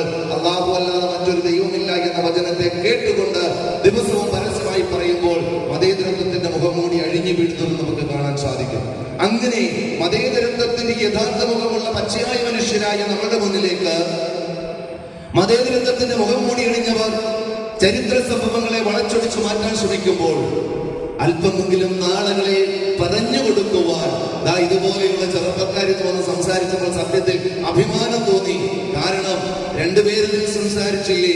നാളുകളിൽ ഈ പറയുന്ന അഭിപ്രായങ്ങളെ സമന്വയിപ്പിച്ച് ചേർത്ത് പറഞ്ഞു കൊടുക്കുവാൻ ഇവിടെ ആരെങ്കിലും ഒക്കെ ഉണ്ടാവണം. യുഗങ്ങളിലെ പുരുഷന്മാർ ഒത്തിരിയൊന്നും ഉണ്ടാവില്ല. യുഗാന്തരങ്ങളിൽ നന്മയിലേക്ക് നയിക്കുവാൻ അധികമാരും ഉണ്ടാവില്ല. ഒരു സേനയെ നയിക്കുന്നത് ആ സൈന്യാധിപനാണ് എന്ന് പറഞ്ഞതുപോലെ ഓരോ യുഗത്തിലെയും ഇത്തരത്തിലുള്ള പ്രശ്നങ്ങളെയും പ്രതിസന്ധികളെയും അതിജീവിക്കുവാൻ ആരെങ്കിലും ഒക്കെ മുന്നിട്ടിറങ്ങണം. അപ്പോൾ തിരിച്ചറിവുള്ള കുറെ പേരെങ്കിലും കൂടിയില്ലെങ്കിൽ നമ്മളുടെ പ്രസ്ഥാനം തന്നെ നാളുകളിൽ ഇല്ലാതാകുന്ന അവസ്ഥയിലേക്ക് കടന്നു പോകും. പ്രിയമുള്ളവരെ, ഇത്തരത്തിൽ നമ്മൾ തിരിച്ചറിയേണ്ട ഒട്ടനവധി യാഥാർത്ഥ്യങ്ങളുണ്ട്. ഇന്ന് നമ്മൾ നടന്ന ചർച്ച നമുക്ക് 5 മണിക്ക് നടത്തണം. അതുകൊണ്ടാണ് ഞാൻ വാക്കുകൾ വൈൻഡപ്പ് ചെയ്യുന്നതിലേക്ക് പോകുന്നത്. നമ്മൾ ഇന്ന് നടന്ന ചർച്ചയിൽ നമുക്ക് ഈ ചർച്ച ഒരിക്കൽ കൂടി വെക്കാം. ഇതിന്റെ കൺക്ലൂഷൻ അല്ലേ അടുത്ത ഒരു, കാരണം ഈഴവ ചരിത്രം ഗുരുവിന് ശേഷം എന്നുള്ളതാണ് അടുത്ത വിഷയം വരാൻ പോകുന്നത്. അപ്പോൾ ഒന്ന് കൂടുതൽ വേണ്ടി വരും. അപ്പോൾ നിങ്ങളുടെ ഇപ്പൊ ഈ പറഞ്ഞത് വെച്ചുകൊണ്ട് BC 3-ാം നൂറ്റാണ്ടിന്റെ പോയിന്റ് ഞാൻ പറഞ്ഞത് ഇവിടെ കൊണ്ടുവന്നിട്ടുണ്ട് എന്ന് പറഞ്ഞതുപോലെ പുരാണങ്ങളിൽ ഇവിടെ ചൂണ്ടിക്കാട്ടിയിരിക്കുന്നു എന്ന് പറഞ്ഞതുപോലെ നമുക്ക് എവിടെങ്കിലുമൊക്കെ എന്തെങ്കിലുമൊക്കെ ഏടുകൾ കിട്ടും. ആ ഏടുകളിൽ എവിടെയെങ്കിലും ഈഴവനൊരു പിന്നാക്കക്കാരനാണെന്ന് പറയുന്നുണ്ടോ എന്നാണ് നമ്മൾ ശ്രദ്ധിക്കേണ്ടത്. ഇവിടെ ചോദിച്ചു ചാതുർവർണ്ണ്യം അല്ലേ മായാതീതമാണ്. ആ ചാതുർവർണ്ണ്യത്തിന്റെ അകമടിയിൽ ഈഴവനില്ല എന്ന് പറഞ്ഞാൽ ഈഴവനെ അതിൽ പെടുത്തിയിട്ടില്ല. ശൂദ്രനും താഴെയാണെന്ന് പറയുന്നു. ഈഴവരുള്ളത് നമ്മൾ പറയുന്നു പ്രമാണമത. പക്ഷേ അപ്പോ ഒരു സന്തോഷം തോന്നുന്നു കേട്ടോ. ഇവിടെ ഒരു തർക്കം വന്നു. നമ്മൾ കേട്ടിരിക്കുന്ന ചാതുർവർണ്ണ്യത്തിൽ ഗ്രാമക്ഷത്തെ ശൂദ്രൻ, ആ ശൂദ്രനും താഴെയാണ് അവർണനായ നമ്മളെന്ന് പറയുന്നതാണ് നമ്മുടെ ചരിത്രം. ഇപ്പൊ ഇവിടെ ഖണ്ഡിക്കുവാൻ നമ്മുടെ കൂട്ടത്തിൽ ഒരു ശാന്തി ഉണ്ടായിരിക്കുന്നു. ആ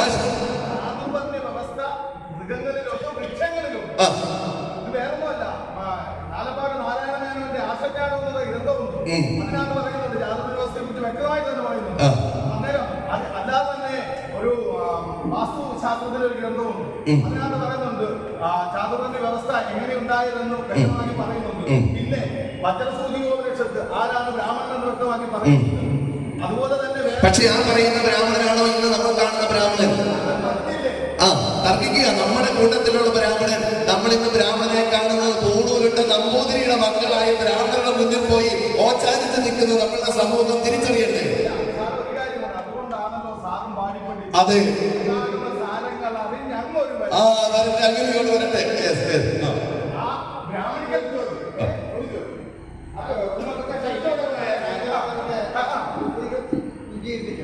ഈ ഹൈന്ദവമതം ആകുന്നതിന് മുമ്പ് അല്ല ദ്രാവിഡ സംസ്കാരം. ഇവിടെ മതം എന്ന വാക്ക് ഇവിടെ നിഷിദ്ധമാണ്. കാരണം മതം എന്നാൽ അഭിപ്രായമേ ഉള്ളൂ. ഇവിടെ ഒരു സംസ്കാരം ഉണ്ടായിരുന്നു.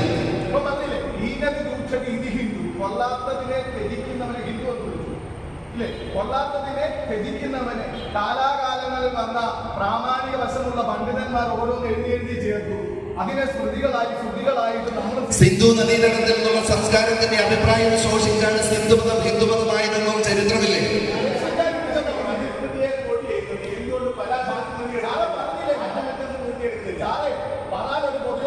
ഒരു വലിയ വിട്ടുപോയുള്ളൂ. ആ വഴിയിലോട്ട് എഴുതി വെച്ച് തന്ത്രിയെ മാറ്റി ഒറ്റ വലിയ വിട്ടുപോയുള്ളൂ. കാരണം ബുദ്ധിമാൻ വയലിൽ പണിയെന്ന് നമ്പൂതിരി എന്ത് വിളിക്കും? കച്ചവടക്കാരനായ നമ്പൂതിരി നമ്പൂതിരിയെ പുലയനെ വിളിക്കാൻ പറ്റൂ?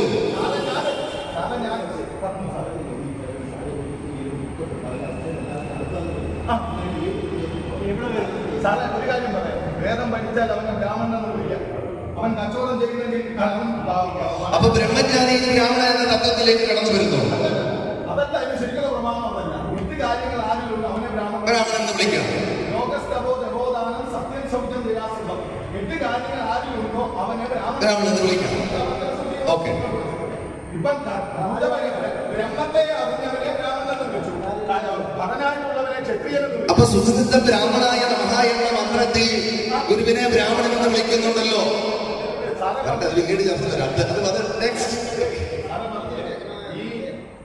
വ്യാഖ്യാനിച്ചതിന്റെ കുഴപ്പം, അതായത് ഒരു ഗ്രന്ഥത്തെ വ്യാഖ്യാനിച്ചതിന്റെ കുഴപ്പമാണോ തെറ്റായി അറിയാത്തവരെ വ്യാഖ്യാനിച്ച് പഠിപ്പിച്ചതാണോ? ബൗദ്ധായന ചടങ്ങ് ഗ്രന്ഥവും നമ്പൂതിരിമാരുടെ അതായത് ജനനം മുതൽ, അതായത് 4-ാം മാസം തുടങ്ങുന്ന കർമ്മം മുതൽ അന്ത്യേഷ്ടി വരെയുള്ള കർമ്മം പറഞ്ഞിരിക്കുന്ന ഒരു കാര്യം ചോദിച്ചോട്ടെ, ശാന്തിക്കാൻ ഒരു കാര്യം ചോദിച്ചോട്ടെ. ഈ വേദങ്ങൾ പഠിച്ചാൽ ഏതെങ്കിലും ഇത്തരത്തിൽ ജാതീയമായ ചിന്താഗതിയോ ചാതുർവർണ്ണ വ്യവസ്ഥകൾ ഇത്തരത്തിൽ നമ്മളെ പിന്നാക്കക്കാരനെന്ന് മുദ്രകുത്തുന്ന അവസ്ഥ ഉണ്ടാകുമോ? വേദം പഠിച്ചാൽ ഉണ്ടാകത്തില്ല. അതുകൊണ്ടല്ലേ ചെവിക്കാത്ത ഈ ഒരു കേൾച്ചത്. അല്ല, അങ്ങനെയാണെങ്കിൽ ഞാൻ ചോദിക്കുന്നത്, അതുകൊണ്ടാണോ പഠിച്ചാൽ മനുഷ്യൻ ഒന്നാണെന്ന സത്യം തിരിച്ചറിയുന്നത് കൊണ്ടല്ലേ പച്ച സത്യങ്ങളായ പ്രകൃതിയുടെ ഈ കാര്യങ്ങൾ പറഞ്ഞപ്പോ ചെവിക്കാത്ത ഈ ഒരു കേൾച്ചത്? വേദം പ്രകൃതിയുടെ സത്താണ്. വേദമെന്ന് പറയുന്ന പ്രകൃതിയും പ്രകൃതിയുടെ ആരാധനാ സമ്പ്രദായങ്ങളെ കുറിച്ചാണ് പ്രതിപാദിക്കുന്നത്. അല്ലാതെ മതത്തെ കുറിച്ചോ ജാതിയെ കുറിച്ചോ ദൈവങ്ങളെ കുറിച്ചോ അതിനകത്ത് ആകെ രുദ്ര എന്ന ശബ്ദം മാത്രമേ ഉള്ളൂ. പിന്നെ എന്തുകൊണ്ട് പഠിപ്പിച്ചില്ല? പറഞ്ഞില്ലേ സാറേ, ഈ ഒരു നമ്മുടെ തിരുവിതാംകൂർ രാജാവ് പരാജയപ്പെടാൻ കാരണം എന്താ? ഈഴവർ പട്ടാളത്തിൽ നിന്ന് മാറിപ്പോയത് കൊണ്ടാണ് പരാജയപ്പെട്ടത്. എന്തുകൊണ്ട് വേദം പഠിപ്പിച്ചില്ല? എനിക്കറിയാം. എന്തുകൊണ്ട് നമ്മളെ പഠിപ്പിച്ചില്ല? എന്തിനാണ് ജനിക്കാത്ത ഈ ഒരു പറഞ്ഞില്ലേ, ഇവനെ കാണാൻ കൊള്ളാം, പൂല പഠിപ്പിക്കാൻ പറഞ്ഞു, വെളുത്തിരിക്കും, നല്ല കാണാനും സുന്ദരല്ല. ഇന്നലെ പറഞ്ഞില്ല, ശ്രദ്ധിച്ച ഇവനെ കാണാൻ കൊള്ളാലോ, 10ാം ക്ലാസ് തോറ്റു നിൽക്കുകയാണ്, പൂല പഠിപ്പിക്കാൻ പറഞ്ഞു. ഇന്നലെ പൂല പഠിക്കാനുള്ള യോഗ്യത വെളുത്ത് 10ാം ക്ലാസ് തോറ്റാ മതി എന്ന് പറഞ്ഞിട്ടുണ്ട്.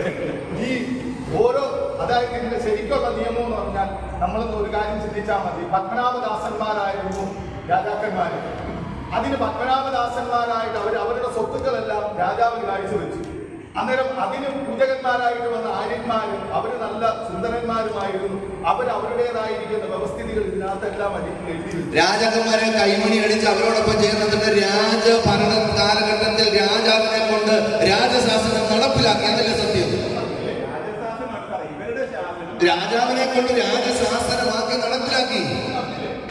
ഡോക്ടർ പൽപ്പു എഴുതുകയാണ്, സാർ ഞങ്ങൾ 3.5 ലക്ഷം ഉണ്ടെന്നാണ്. ഒരു ആൾക്ക് പോലും 5 രൂപ ശമ്പളമുള്ള ജോലിയില്ല, എന്നാൽ DMമാർക്ക് ജോലിയുണ്ടെന്ന് പറയുക. എന്നിട്ട് DMമാർ നമ്മളിന്റെ അടുത്താണ് നമ്മുടെ ഡോക്ടർ പൽപ്പു അദ്ദേഹം രാജാവിനെ എഴുതിയ ലെറ്ററിലുണ്ട്. അന്നേരം നമ്മുടെ സംസ്കാരത്തെ, അതായത് ഈ ബൗദ്ധായന ചടങ്ങിനകത്ത് അവരുടെ അന്ത്യേഷ്ടി വരെയുള്ള കർമ്മങ്ങൾ ചെയ്യാനായിട്ട് ഓരോ സമുദായത്തെ പറഞ്ഞു വെച്ചു. എന്നാൽ അതിനകത്ത് ഈഴവരില്ല. ഇവിടെ ഞാൻ ഇന്നത്തെ ഈ സമൂഹത്തിൽ ശാന്തികളെ ഇതിനകത്തേക്ക് ഏറ്റവും വലിയ കുറവെന്താണെന്നറിയുമോ? ഞാൻ പിന്നാക്കക്കാരനാണെന്നും ഞാൻ ദളിതനാണെന്നും ഇങ്ങനെയൊക്കെ ചിന്തിച്ചുകൊണ്ട് ഇല്ലേ അടുക്കളയുടെ അകത്തളങ്ങളിൽ അടിമപ്പണി ചെയ്യാനും മറ്റുള്ളവരുടെ കുഞ്ഞുങ്ങളെ പ്രസവിക്കുവാനും കാമത്തിന്റെ ഭോഗങ്ങളാകുവാനും മാത്രം വിധിക്കപ്പെട്ട സ്ത്രീകൾക്ക് ശാക്തീകരണം ഉൾപ്പെടെയുള്ള കാര്യങ്ങളിലേക്ക് കടത്തിക്കൊണ്ടുവന്ന സ്ത്രീകൾ മുന്നിൽ നിന്നൊരു സമൂഹം ഇവിടെ ഉണ്ടായിരുന്നു. പക്ഷേ ഇന്നിവിടെ ഒരു ഒറ്റ സ്ത്രീകൾ പോലും ഇതിനെക്കുറിച്ച് ചർച്ചയിൽ പങ്കെടുത്തില്ല എന്നത് ഖേദകരമാണ്.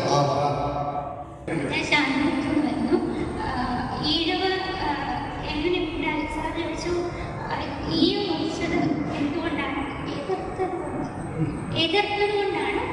കാരണം ബ്രാഹ്മണർ നമ്മുടെ നാട്ടിൽ വന്നപ്പോൾ ഇവിടുത്തെ ഉന്നതരമായിട്ടുള്ള അല്ലെങ്കിൽ ബ്രാഹ്മണർ എന്ന പദം നാം ചിന്തിച്ച ബ്രാഹ്മണരല്ല, യഥാർത്ഥ ബ്രാഹ്മണരല്ല, പൂണൂലിട്ട അങ്ങനെ പറയാം. ബ്രാഹ്മണർ എന്നുള്ളതിനെ മാറ്റി പൂണൂലിട്ട ആളുകൾ നാട്ടിൽ വന്നിട്ട് അവര് പൂണൂലിടാൻ നമ്മളെ നിർബന്ധിച്ചു.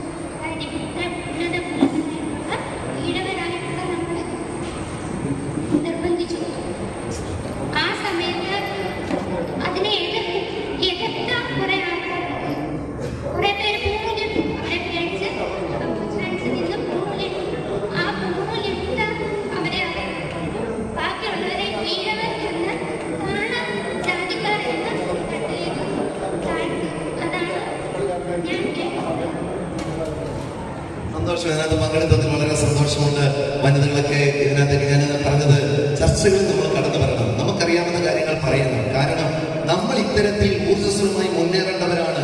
ആരുടെയും മുന്നിൽ ഓച്ചാനിച്ച് പിന്തള്ളപ്പെടേണ്ടവരല്ല. ഇതുപോലെയുള്ള ചർച്ചകൾ ഇല്ലാത്തത് കൊണ്ടാണ് പല ആശയങ്ങളും നാം പറയുന്നത് തെറ്റായി പോയെന്ന് ഭയന്നുകൊണ്ടാണ് നമ്മൾ പിന്മാറുന്നത്.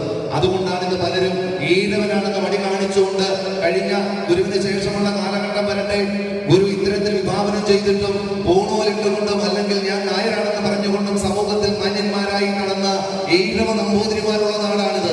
അതിന് കാരണം എന്താണെന്നറിയുമോ? ഇന്നും ഈഴവനാണെന്ന് പറയാൻ അപമാനമാണ്. ഈഴവൻ എന്നത് അപമാനിക്കേണ്ടതല്ല. ഈ ചരിത്രം പഠിച്ചാൽ ഈ നമ്മുടെ പഴയകാല ചരിത്രത്തിൽ ഈഴവനെന്നും മുൻനിരയിൽ നിന്നവനാണെന്ന് തിരിച്ചറിയുമ്പോൾ ഈഴവനായി മുന്നോട്ട് വരാം. അടുത്ത ചർച്ചയ്ക്ക് അവസരത്തിന് 8 തന്നു.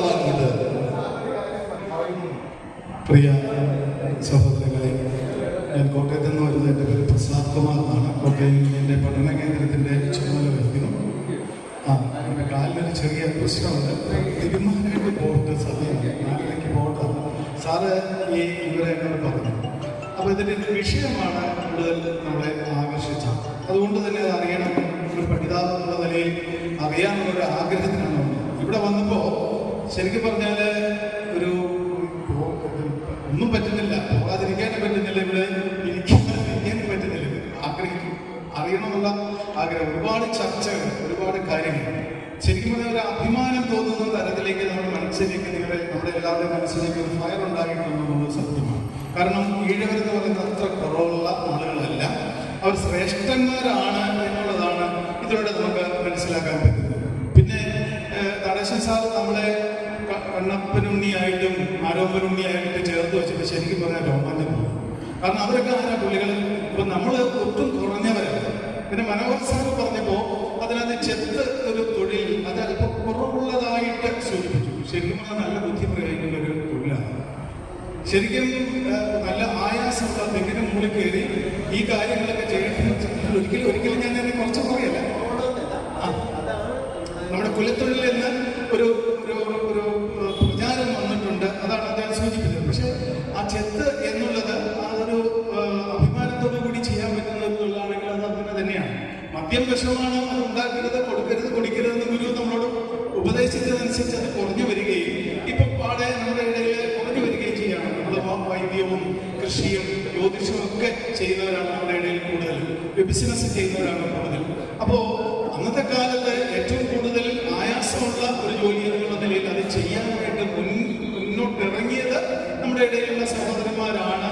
അതിന് നമ്മുടെ വീടുകളിൽ ഉണ്ടാകുന്ന അശാന്തി, അതിലൂടെ ഉണ്ടാകുന്ന അതിന്റെ വ്യാപാരത്തിലൂടെ ഉണ്ടാകുന്ന ചില പ്രത്യേക കുഴപ്പങ്ങളെ കണ്ടുകൊണ്ട് അതെല്ലാം ഒഴിവാക്കണമെന്ന് ഗുരു ഉപദേശിക്കുകയും നമ്മളതെല്ലാം ഒഴിവാക്കുകയൊക്കെ ചെയ്തിരുന്നു. എന്തായാലും ഈഴവർ എന്ന ആ ഒരു വിളിപ്പേര് അത് ചൊവ്വെന്നോ അല്ലെങ്കിൽ വലിയവരെന്നോ അല്ലെങ്കിൽ മറ്റു ഏത് പേരിൽ വിളിച്ചാലും ഇതിന്റെ ഒരു സ്രോതസ് എന്ന് പറയുന്നത് എവിടെ വന്നു എന്നുള്ളതാണ് നമ്മൾ കണ്ടെത്തുവാനായിട്ട് ഇവിടെ സുരേഷ് പരമേശ്വരൻ ശ്രമിക്കുന്നത്. അതിന് വളരെ ചരിത്ര പ്രാധാന്യമുണ്ട് എന്നുള്ളത് ഇതിലൂടെ നമുക്ക് മനസ്സിലാക്കാനായിട്ട് പറ്റും. വെറുതെ ഈഴത്ത് നാട്ടിൽ നിന്ന് മാത്രം വന്നവരല്ല, അതിലൊക്കെ ഏറെ ചരിത്ര പാരമ്പര്യമുള്ള യോദ്ധാക്കളാണ് നമ്മൾ എന്നുള്ള ഒരു അറിവിലേക്കാണ് ഞാൻ എത്തി നിൽക്കുന്നത്. ഇനിയും അറിയണമെന്ന് ആഗ്രഹമുണ്ട്. സാറിന്റെ അനുവാദത്തോടുകൂടി ഇനി കോട്ടയത്ത് നമുക്ക് ഇതുപോലൊരു തുറന്ന ചർച്ച വരണമെന്ന് ആഗ്രഹിക്കുന്നു. ഞങ്ങളെല്ലാവരും അങ്ങോട്ട് വന്ന് അമ്പലത്തിന്റെ മണ്ണിൽ നിന്ന് നമുക്ക് ചർച്ച ചെയ്യാം. ഇത്തരത്തിലുള്ള പ്രവർത്തനങ്ങൾ ഇപ്പൊ സരുൺ ചേകവരെ പോലെയുള്ള പേരിൽ പോലും ആ സൂചന കൊടുത്തുകൊണ്ട് പ്രവർത്തിക്കാനായിട്ട് തയ്യാറായിട്ടുണ്ടെങ്കിൽ അതൊരു വലിയ മാറ്റം തന്നെയാണ്. അത്തരത്തിൽ ഒരു മാറ്റത്തിന് തിരിതെളിക്കുവാൻ സുരേഷ് പരമേശ്വരൻ സാറിനും അദ്ദേഹത്തിനോടൊപ്പം ഇരിക്കുന്ന അതിന്റെ പ്രവർത്തകർക്ക് കഴിഞ്ഞിട്ടുണ്ട്. അത് പരിപൂർണമായ ഒരു വിജയം തന്നെയാണ്. വിളിച്ചതിലും ഇവിടെ വന്ന് പങ്കെടുക്കാൻ കഴിഞ്ഞതിലും നിങ്ങളെല്ലാം കാണാൻ കഴിഞ്ഞതിലും വളരെ സന്തോഷമുണ്ട്. ഈ വിഷയം അത് പറയാം. ഈ വിഷയം നമുക്കിപ്പോൾ ഒരു കൺക്ലൂഷൻ എത്തിയിട്ട് നെക്സ്റ്റ് ഇതിപ്പം നേരത്തെ നമ്മൾ എറിഞ്ഞു വിട്ടിരിക്കുകയാണ്. നമുക്ക് ചർച്ചയിലേക്ക് വരാം. നമുക്ക് ഇന്നത്തെ സമയം തീരാറായി. നമുക്ക് 5 മിനിറ്റ് നമുക്ക് വൈൻഡപ്പ് ചെയ്യണം. ഒരാളുടെ അഭിപ്രായം കേട്ടിട്ട് തുടർന്ന് ഒരു ചർച്ച വരും. എന്റെ പേര് ആശയമാണ്. ഞാനിവിടെ ശ്രീനാരായണ ധർമ്മ പഠന ഘടനയിൽ പഠിക്കുന്നുണ്ട്. അപ്പൊ എനിക്ക് 1-2 കാര്യങ്ങൾ ഇവിടെ പറഞ്ഞതിൽ നിന്നുള്ള ചോദ്യമേ ഉള്ളൂ എൻ്റെ. അതായത് ബുദ്ധമതാനുയായികളാണെന്ന് പറയുന്നു. അതുപോലെ തന്നെ നമ്മുടെ സാർ ആദ്യം പറഞ്ഞായിരുന്നു എന്താണ്, മദ്യം ഉണ്ടാക്കുന്നത് ശിവനാണ് മദ്യം ഉണ്ടാക്കിയെന്ന് പറയാം. അങ്ങനെയാണെങ്കിൽ ശ്രീബുദ്ധന്റെ പൂർവ്വജന്മത്തിലെ കഥകളായ ജാതക കഥകൾ എന്നുള്ള ഒരു പുസ്തകത്തില് സുരനും വരുണനുമാണ് മദ്യം ഉണ്ടാക്കിയത് എന്നതിനെ കുറിച്ച് ഞാൻ പഠിച്ചിട്ടുണ്ട്. അതിനെക്കുറിച്ച് ഒരു തർക്കം. പിന്നെ രണ്ടാമത് കോളേജിലൊക്കെ പഠിക്കുമ്പോൾ ഈ ആപ്ലിക്കേഷൻ ഫോം പൂരിപ്പിക്കാൻ നേരത്താണ് ഈഴവ ഇല്ലവ ഏത് വിഭാഗത്തിൽ നമ്മൾ പെടുന്നു എന്നുള്ളത്. അതിനെക്കുറിച്ചൊന്നും കൂടുതൽ നമുക്കറിയത്തില്ല. അപ്പം ഇത്തരം ചർച്ചകൾ നമുക്കത് പ്രയോജനം ചെയ്യും. പിന്നെ സാർ പറഞ്ഞ ഒരു കാര്യത്തിലേക്ക് കൂടെ വരികയാണ്. നമ്മളൊരു എനിക്ക് തോന്നുന്നത് ഒരു 2002 കാലഘട്ടത്തിലാണെന്ന് തോന്നുന്നു ഫോർ ദ പീപ്പിൾ എന്ന് പറഞ്ഞൊരു ഫിലിം ഇറങ്ങിയിട്ടുണ്ടായിരുന്നു.